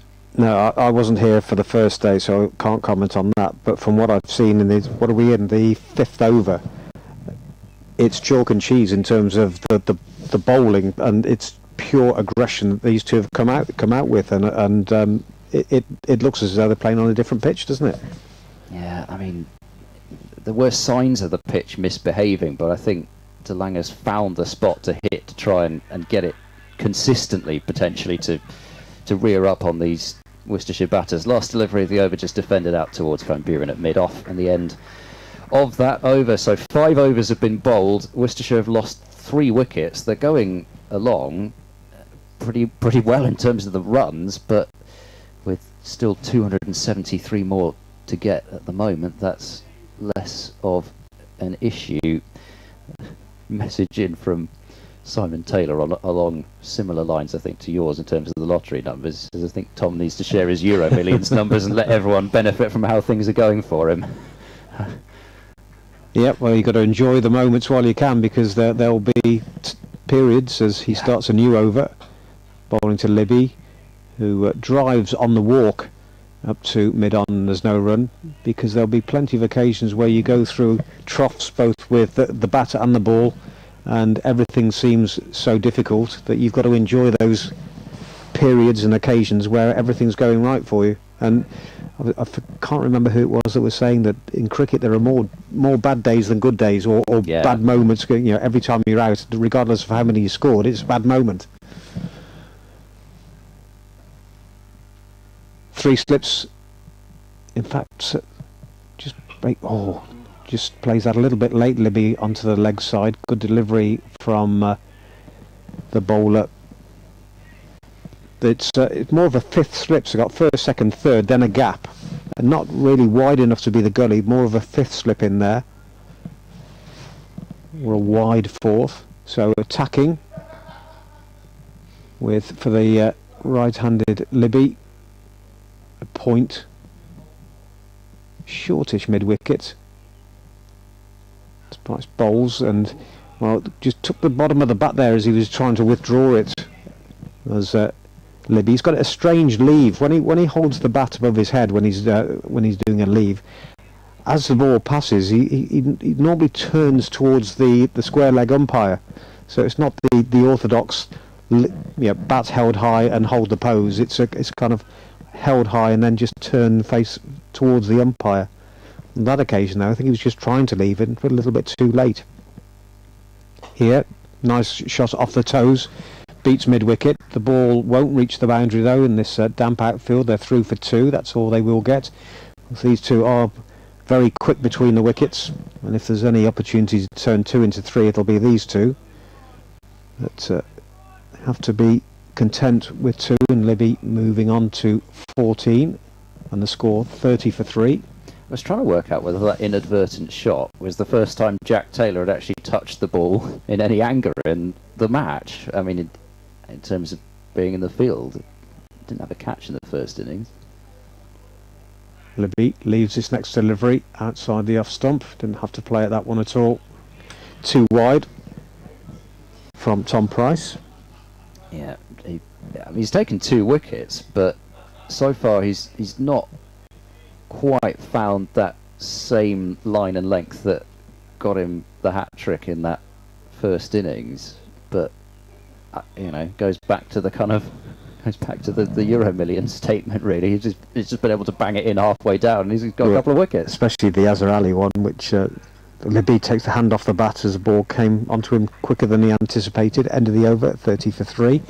With Azhar Ali, you could say the ball was there for the shot, but just got it all wrong. Came off a thick outside edge, just spooned up to mid on.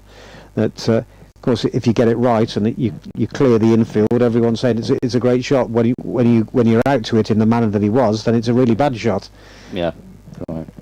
And of course, lo and behold, after I said that he hadn't hit that spot, last ball of the over, I think was exactly where Tom Price would have wanted to be bowling it. And even at Price's lesser pace than De Lange, that extra bit of bounce can still cause problems. De Lange continuing in and bowls a bouncer, which D'Oliveira ducks underneath.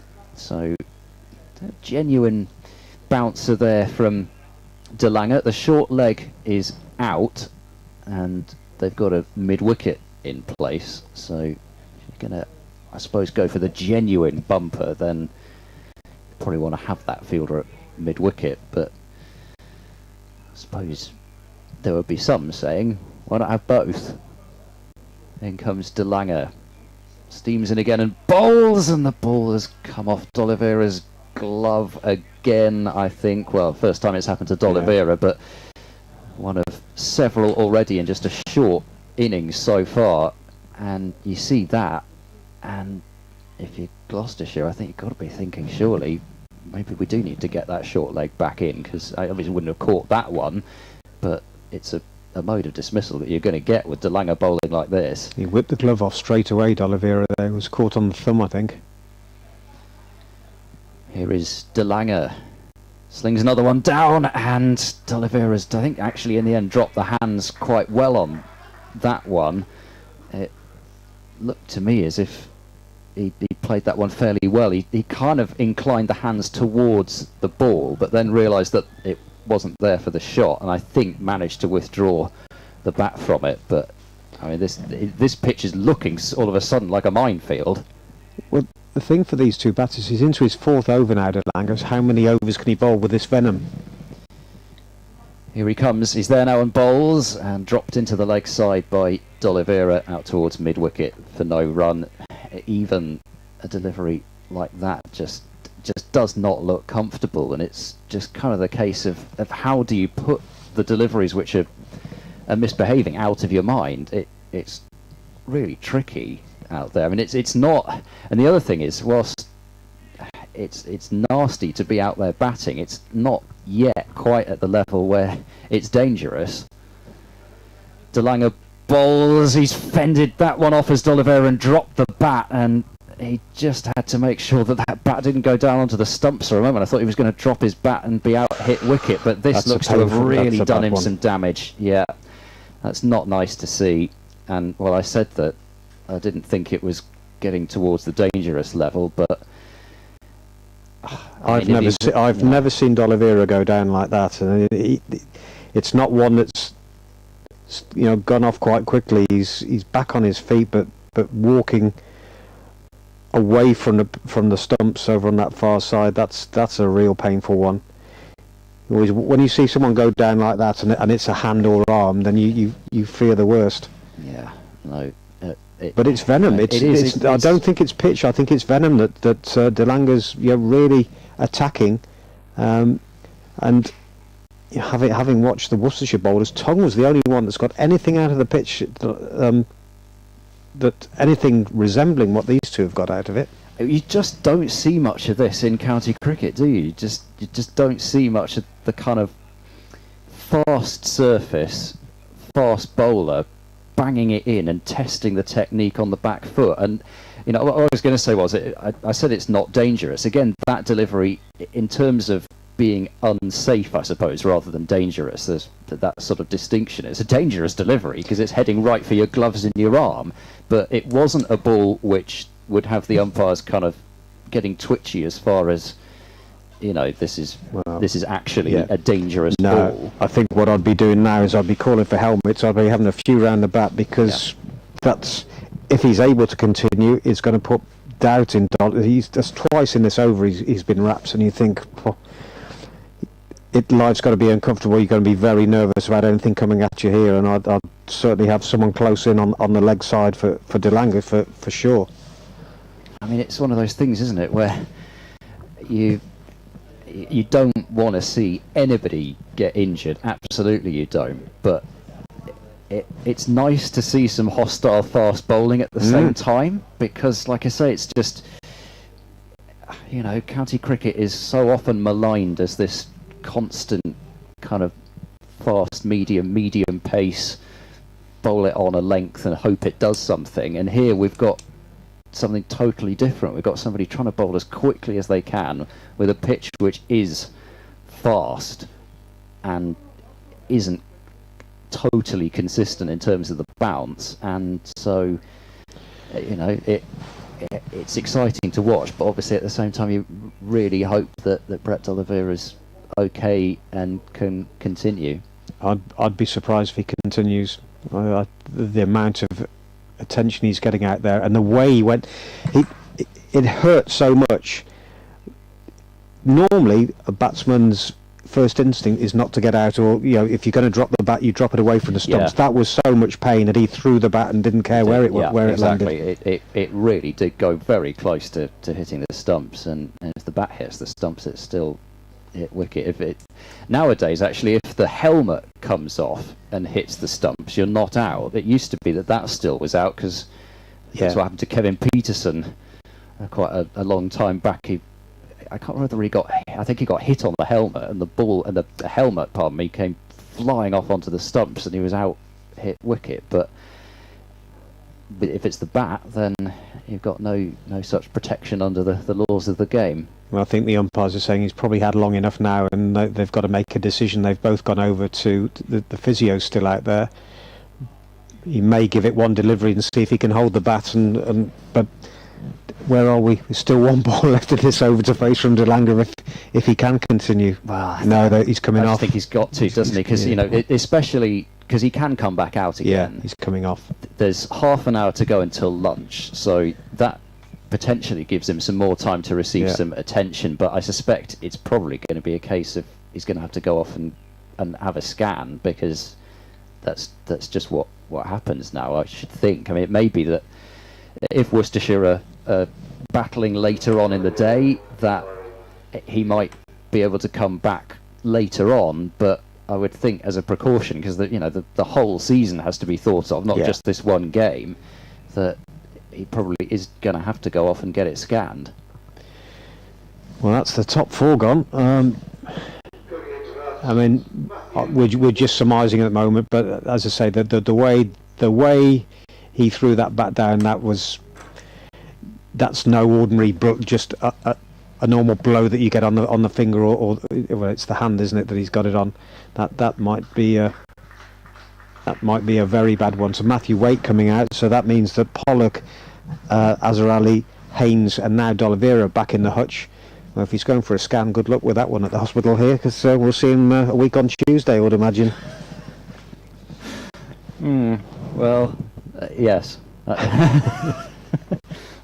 might be a fast track line, I don't know.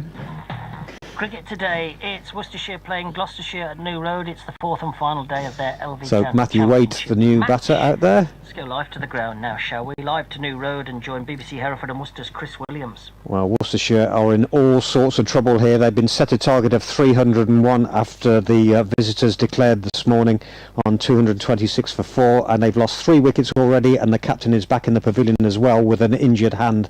Pollock was the first to go, caught by the substitute fielder off a skyer off Price for 3. Azhar Ali mistimed a pull and was caught by DeLanger off Price for 9, and Jack Haynes got his second duck in the match, caught by Ollie Price off DeLanger. And then we've just seen D'Oliveira hit by a brutal delivery from DeLanger. Had a long hold up in play while he received treatment, but he couldn't carry on, so he's back in the pavilion. So Matthew Waite has come out to join Jake Libby. Libby's on 14. Waite has yet to score. Worcestershire have been set a target of 301, which appears to be out of the question now. It's more of a question as can they bat out the day. They're 30 for 3, but effectively 30 for 4 with the captain back in the pavilion with an injury. Update there for listeners to BBC Hereford and Worcester. And is lunch today back at 1 o'clock? Yeah, final day, so we're on the usual timings. So it's price to continue, and another rapid delivery through to Libby, who's out there watching all the carnage going around him. We've seen 3 wickets go down and seen lose his captain as well. And I think as far as D'Oliveira coming back is, can he come back, and is it advisable to come back? It'll all depend on the state of play at the time, because if they're a long way behind and the wickets are falling, there's little point in coming out and aggravating it. But he is the captain, and Libby to the next delivery plays defensively into the offside, and there's no run. But for Gloucestershire, well, a dream start to the day, haven't they, in terms of they got what they wanted in the first 40 minutes, got the lead over just a fraction over 300, or the target over 300, and then wickets tumbling, and effectively 4 down Worcestershire with just 30 on the board. Price bowls to Libby, drives, doesn't time it though, or middle it, only finds mid-off, and there's no run. Van Buren just having a hurl of the ball at the stumps there. I guess he probably just wanted something to do, really. I mean, he's just very enthusiastic man, is Graham Van Buren. I mean, Jack Libby was always making it back into his ground, but thought he'd have a hurl at the stumps anyway. It wouldn't be an aggression with Van Buren. It would just be enthusiasm. 3 slips and a gully go down, and Libby plays to Van Buren in the offside again, and no run. That first ball of this Tom Price over was another one which is just in that unplayable category, because it's bounced and then it's also behaved like I guess probably sort of 79 mile an hour leg break. You couldn't hit that if you tried, and there are deliveries which are just doing that. Libby to this next delivery.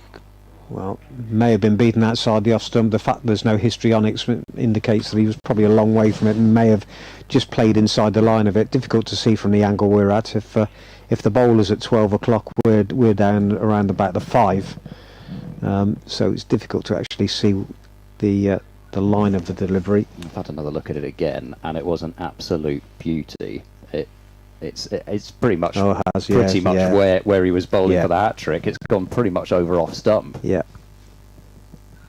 Goes on to his toes for the next delivery. Does Jake Libby.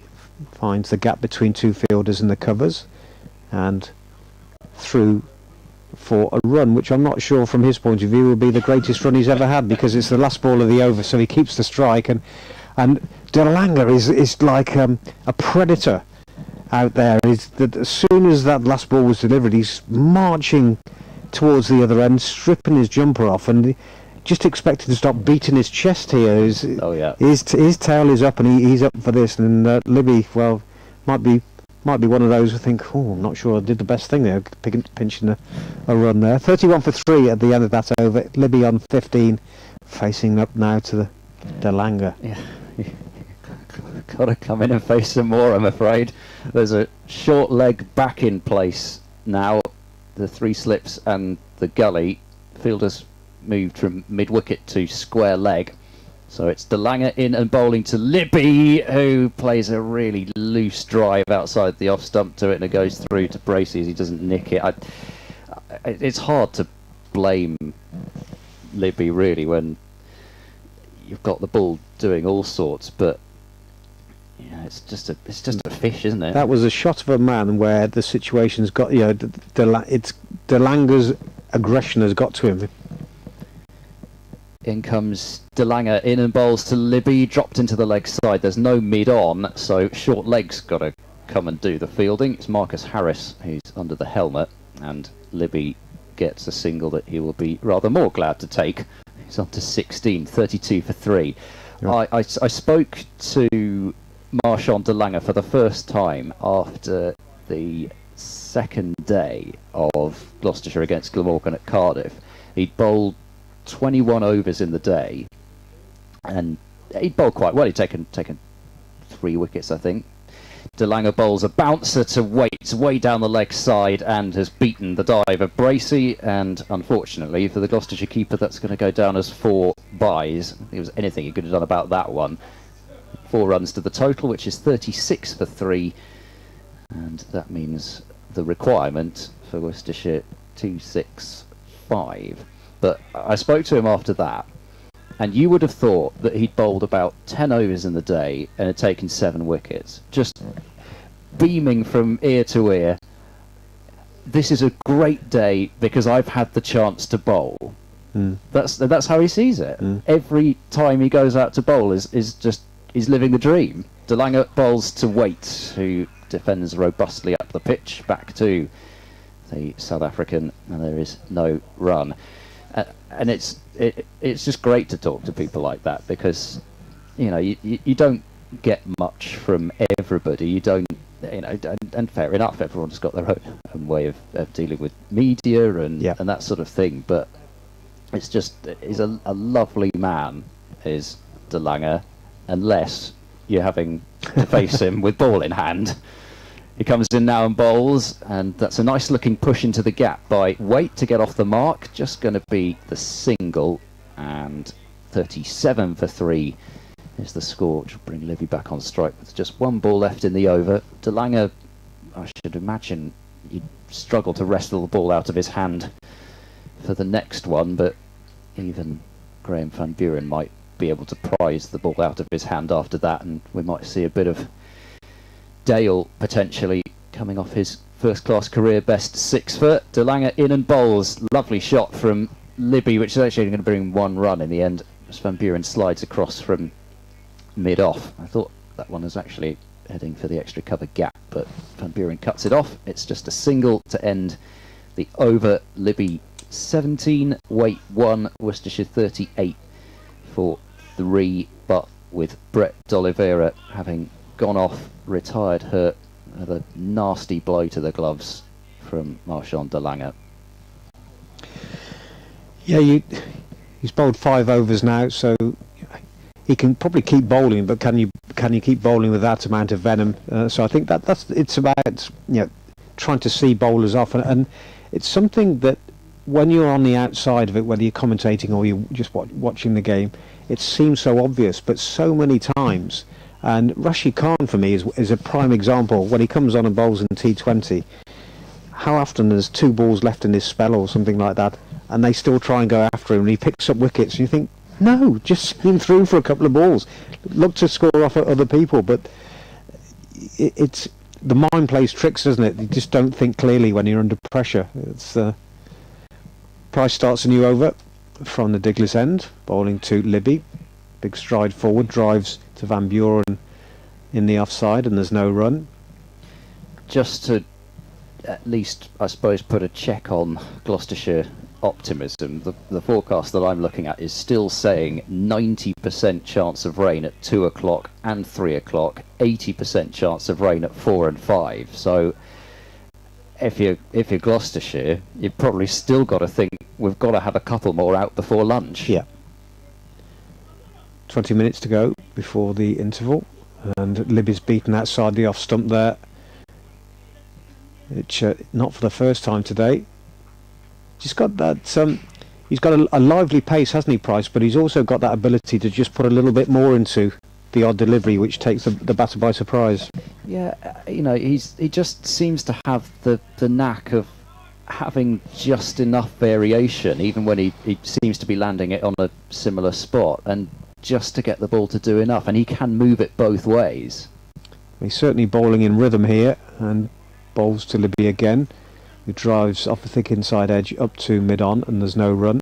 I had the stat last year that Price's average against right-handers was 18.2. It was terrific overall. He took 32 wickets at just over 20 on some dreadfully flat pitches, which is an extraordinary effort as it stands, but 18.2 against right-handers, and I think this year, gosh, it's going to be way lower than that after the wickets that he's taken in this match and in the first game.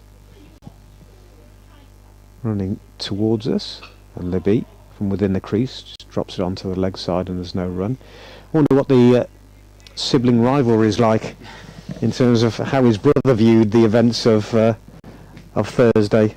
Oh, they're very close, but I think there was an interview that was done with Mark Halliwell where they were talking about the rivalry, playing darts and that sort of thing. So I think, you know, I think they get along very well, but obviously they're siblings, so there's going to be some rivalry there. Balls again, and Libby's beaten outside the off stump, fencing at that one. Very uncomfortable period this for Jake Libby, but he's still there. The ones I always thought about as youngsters or teenagers would have been the Overton twins. Yes. Oh, can you imagine backyard cricket with them? Well, can you imagine the living room if they started having fisticuffs? You'd just be carnage, wouldn't it? They are a couple of monsters, those two. I don't know what the parents fed them. Their food bill must have been horrendous. As Libby gets in line to the next delivery, plays it back to the bowler, and there's no run. End of the over 38 for 3. Can you imagine the sort of backyard with you know, the sort of wooden fences with great big holes in the fences where the ball had been either kind of hurled through in annoyance or you know, just been smashed as hard as possible, one brother to the other. You could totally see that, you know, windows smashed everywhere, and oh dear. They are huge, aren't they? Kind of friends someone with my height and build wants to have when you go into town, and you know you're not going to get picked on with those two. Yeah, well, you probably put Marshall de Lange in that category, albeit he's a gentle giant, is Marshall, but he's still a giant. Change of bowling. Marshall de Lange has been removed from the attack.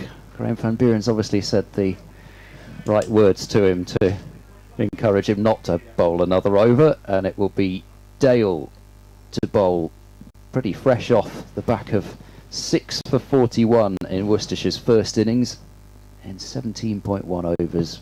First career 5 foot, and then he made it a 6 for. Here he comes now and bowls to Waits. Waits well over the top of that one, pushing that one out into the covers, and there's no run. Dale in the first innings got some deliveries actually to, if anything, stay down. Got Libby LBW, got Ben Cox LBW as well to those sorts of deliveries. So intriguing to see whether we get a kind of a contrast now between de Lange with his aggressive hit the pitch type pace and Dale. There's too many D's and E's and L's rolling around and A's. He's in now and bowling to Wait, full delivery pushed up to mid-on where de Lange fields, and there's no run.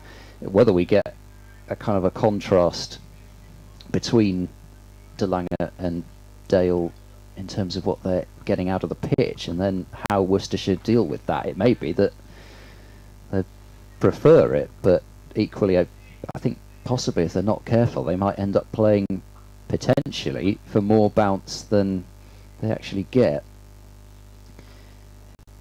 Dale has got a long run, and he's in now to bowl to Waite, who guides that one past the gully and will get a couple at least. It's running out towards the boundary and won't quite get there. Be cut off just before it crosses that rope. 2 runs to Waite to move him to 3, and Worcestershire 40 for 3.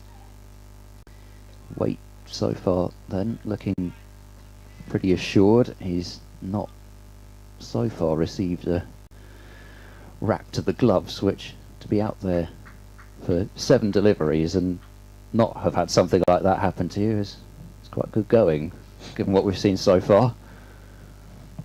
Here is Dale. He bowls full delivery. Waite pushes it up to mid-on, and there's no run. Hasn't tested out the middle of the pitch yet as Dale, but having said the fact that he's skiddy, he's still got enough height that if he did decide to bang it in, you'd think there was a chance that it would do something.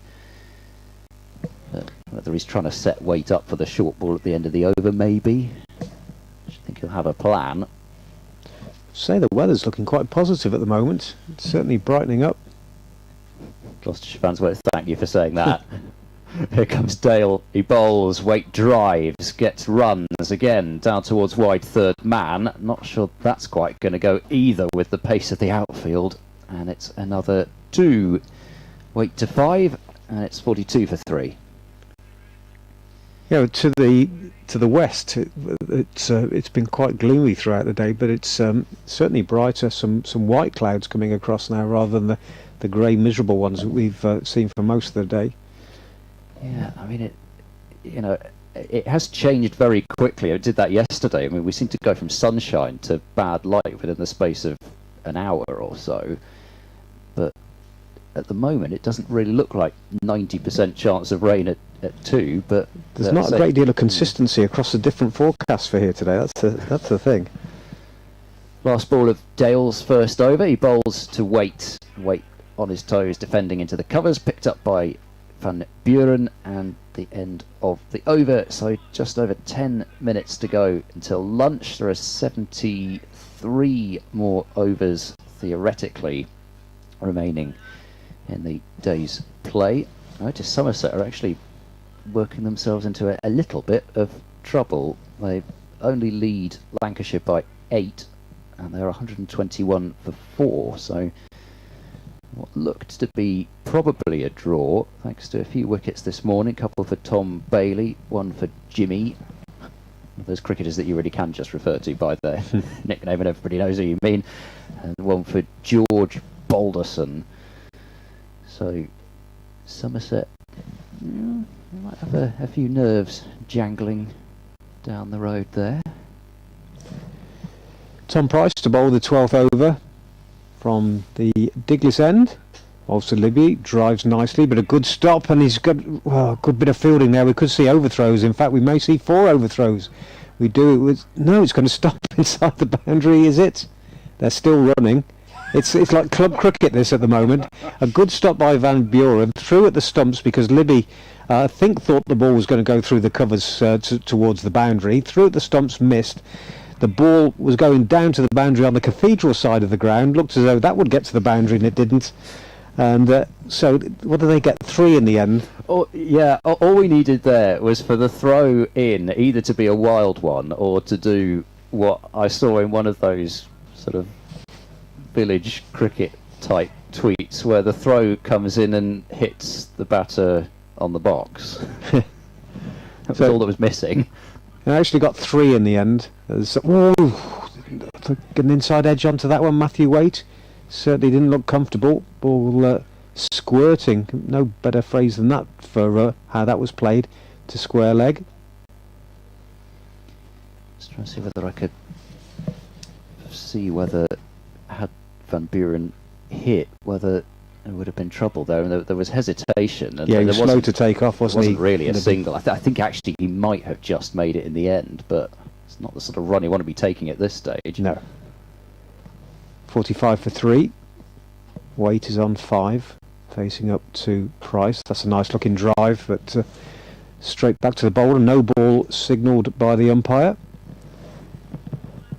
who standing at that end is Chris Watts.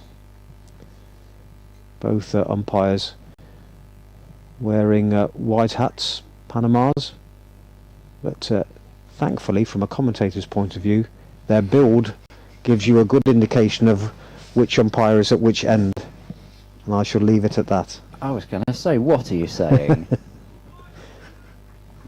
I wonder if we might maybe get your favourite cursory over of spin before lunch, with Price having bowled 6. It's ripe for Zafar to have 1 from the Douglas end. Yep, Price in now. Ball's outside the off stump. Little fence at that by Waite, and the ball going through to Bracey.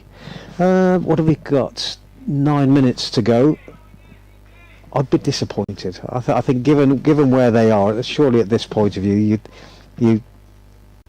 that is just reverting to type, isn't it? If you put an over spin here when you've got Worcestershire in this position, surely keep the pressure on. Always the thing about any form of sport is do the last thing that the opposition want you to do, and I think they've settled for an over of spin. Be quite happy to see that. Waite gets in line, drives back to the bowler, although in the end it's fielded at mid-off. I suppose the only thing is it would at least give Gloucestershire some sort of an idea of what, if anything, might be there for Zafar. If he could get some of the bounce that the seamers had got, then Zafar is a test quality bowler. And at this point we welcome in listeners on Radio 5 Sports Extra to Worcester.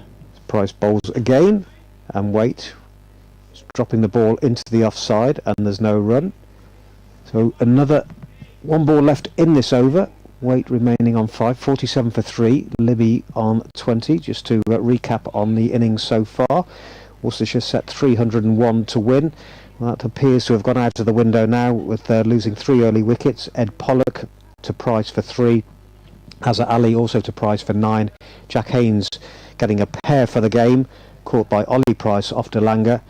And they've also lost the captain to a hand injury, as Waite lets the next ball pass outside the off stump and through to Bracey. End of the over, 47 for 3. Just going back to D'Oliveira, got a rapid delivery from DeLanga, who had been pretty vicious in his opening spell and had all the batters in all sorts of trouble. He'd already hit D'Oliveira in the same over that he received the blow on the hand, and as he struck him, D'Oliveira flung the bat down. Didn't really wasn't concerned about where the bat landed. He was in so much pain. Could have easily got onto the stumps. It didn't. But after receiving lengthy treatment, he couldn't continue. So he's back in the pavilion and getting treatment and possibly an X-ray, which means Waite is there on 5.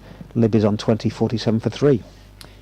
Ajit Dale to continue with 3 slips and a gully, bowling to Libby on 20. He's in now, Dale, and bowls, and worked away behind square on the onside. Will be 2 runs down towards fine leg where Tom Price does the fielding. Worcestershire 49 for 3. This has been, from a Gloucestershire point of view, really the Tom Price game. Inevitably, he is going to grab all the headlines, having achieved something which has never been achieved in first-class cricket before, taken a hat-trick and scored all the runs of a century on the same day. And he's already added 2 more wickets on to the 4 that he took in the first innings here. However, as Dale is in now and bowls, and that's fenced at and has been caught in the gully. It's a 4th wicket for Gloucestershire. It's the first of this innings for Dale, and that's a big one of Jake Libby, out for 22. A sharp catch taken in the gully, and that is a huge blow right on the stroke of lunch. Libby really had battled. He got wrapped on the gloves twice in the first over from Marshall DeLanga. and a couple of deliveries catching him on the splice. He just looked as if he might be finding at least some sort of fluency, as much as is possible on a pitch where the ball is misbehaving a little. But he did fish at that one, and this time got the edge, and a sharp catch taken in the gully by Marcus Harris. So Dale got his career best 6 for 41 in the first innings, has now added a 7th wicket for the match. And I was just about to say, really, Tom Price, his feats will have the headlines, but it has been some game for Gloucestershire's other young seamer in Ajit Singh Dale, who is himself not even 23 yet. Tom Price just the other side of 23, but it's exciting from a Gloucestershire point of view to see these young bowlers in amongst the wickets, and that's a key one there of Libby. 49 for 4 now, Worcestershire. Yeah, he'd stuck around Jake Libby, but never really looked comfortable throughout. And just the one boundary that he struck. On another day, there'd have been another couple because the ball held up on the wet outfield. But despite that, he's been jumping around there, not looked comfortable. And credit to these Gloucestershire bowlers. They've bowled with venom and accuracy, and had every batter out there in all sorts of trouble. And this is potentially a big innings for Ben Cox, who's come to the wicket now, because back in the side today, didn't start the season. Gareth Roderick was behind the stumps, but out missing this game with a finger injury, not a serious one. But with wicket keepers, it's about if you're in the team, do you hold your place? Roderick scored good runs from the midway point of last season, and so became the number one. So for Cox now, scored 15 in the first innings. Can he get his head down and try and get Worcestershire out of this deep hole they're in? Well, his first task, I think, is probably to take as much time as he possibly can carving out his mark, because we've got 2.5 minutes now left until lunch and 4 balls remaining in this Dale over. They definitely don't want to have to face another over in this morning session. So here's Dale bowling to Cox, and Cox will get runs here as he pushes this one backward a point. Tempting diving stop from Zafar Gohar, but couldn't quite bring it in. So Cox gets a couple to bring up Worcestershire's 50 to roars of delight and applause from around New Road. It's 51 for 4. I don't think in this sort of situation anyone really cares about milestones like that. Become rather insignificant. I don't know, we have 2 minutes to go, 3 balls. I'm not sure whether Worcestershire are they going to quite be able to drag this out. That's a back of a length ball from Dale. It's reared up on Cox, and Cox has, I think, probably played that about as well as you can do, really. There's lots of pace off the pitch for a lot of deliveries, and that was wide enough of off stump. He didn't chase it, made sure that he dropped the hands on it as well as he could, and just allowed it to pass through to Bracey. Dale charges in past umpire Blackwell. He's there and bowls, and that has gone underneath, over the top of Cox's sort of half duck and through to Bracey. And now Dale is, I'm not sure about this, he's running back to his mark. They obviously want to get the other over in, and I think they will manage it, but I always wonder about what kind of a delivery will be sent down when that happens. There are 50 seconds left on the scoreboard clock, so I think they'll make it. Dale bowls to Cox, who is struck in the midriff as he looked to work leg side. Gloucestershire is sprinting across to their positions. I mean, it was pretty good delivery from Dale, to be fair to him. He didn't seem to suffer the effects of having charged back to his mark. The umpires will make it with about 20 seconds to go to their positions, and Tom Price will get one more over in. I expect to see Tom Price just scuffing the ground there like a bull.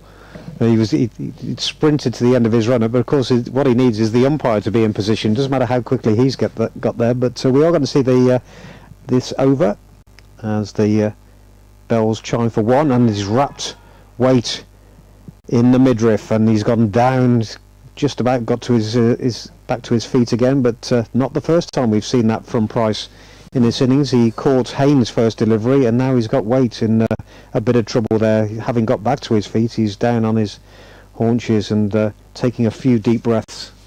Oh gosh, there's going to be some bruises in that Worcestershire dressing room by the end of the day if we do get further play in. But Forecast isn't great, but I mean I've lost count of the number of blows that they've taken already to various parts of their body. Well, it's incredible, isn't it? Because in the Gloucestershire second innings, he's taken his helmet here. Needs some more time, does Matthew Waite. We saw Chris Dent edge the ball on several occasions, but we didn't see the batters looking in any kind of physical trouble, which is what we've seen from the word go in this innings. It looks as though, in between innings, I might have been looking away, and they've suddenly moved the stumps onto a different pitch, because it looks completely different. Not the way the pitch is playing, but it's just the venom, the accuracy and the venom from these Gloucestershire bowlers. Yeah, it's just somebody's taken a rake to it or something during the interval, or the roller has suddenly, I don't know, caused a disturbance in the surface. But it has. You're right. It's been extraordinary to see the difference. I don't think Worcestershire really tested out the middle of the pitch too much, but they were beating the bat so often that I don't know whether they really needed to. Waite is continuing, facing up to Price, drives up to mid-on, and there's no run. Still the three slips and a gully. Although, as I say, it's probably a fifth slip. There's a gap between third and fifth. Not too far enough round, really, to be an orthodox gully. But sky's certainly brighter, and from a Gloucestershire point of view, they'll be hoping that that remains to be the case, despite the forecast for the rest of the day. Price bowls to Waite, and defensively driving into the offside to Van Buren, and there's no run. Waite top scored in the Worcestershire innings with 44, and in good form with the bat this season. A century at Derby, and it looks as though he's recovered his senses now. We've got 3 balls left in this final over before lunch. Bit of sunshine as Price bowls and is driven all along the ground up to mid-on by Waite, and there's no run. Yeah, recovered senses to Championship most match parts of his between body, but Worcestershire perhaps and not all. Gloucestershire at New Road. Live now to the ground, and BBC Hereford and Worcester's Chris Williams.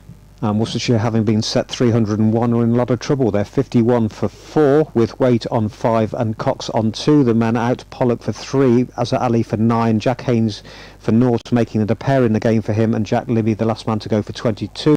They've also lost the captain, Brett D'Oliveira, who received a blow on the hand from Martian de Lange, and from the way he went off, looks doubtful that we'll be seeing him again in this innings. But there is the possibility he'll come back, and he may well be needed, because Worcestershire, as we approach lunch, needing 301 to win. It's more of a case of Gloucestershire needing 6 wickets, with Worcestershire 51 for 4. Update there for the listeners to BBC Hereford and Worcester's 1 o'clock news, as we wait for the final delivery of the morning session. Tom Price, who's had the game of his life so far, bowling to Matthew Waite, drops this down into the gully area, and there's no run, and Waite can he'll certainly be looking forward to getting up in that pavilion and recovering from the blow he took in that innings. But at lunch, Worcestershire 51 for 4. Yeah, I think really from Gloucestershire's point of view, it couldn't have gone too much better. I think they might have liked possibly to have, I guess, maybe been able to put their foot down for maybe 10 minutes more. I'm talking 10 minutes earlier, I suppose is what I mean. But I don't know, it was tough. It wasn't as if they weren't trying to get the ball away, but I think the shots that Pollock and Azhar Ali got out to, I think really kind of underlined the difficulty of playing shots on this pitch, and it's just not that easy to put your foot down and try and score at a high rate. So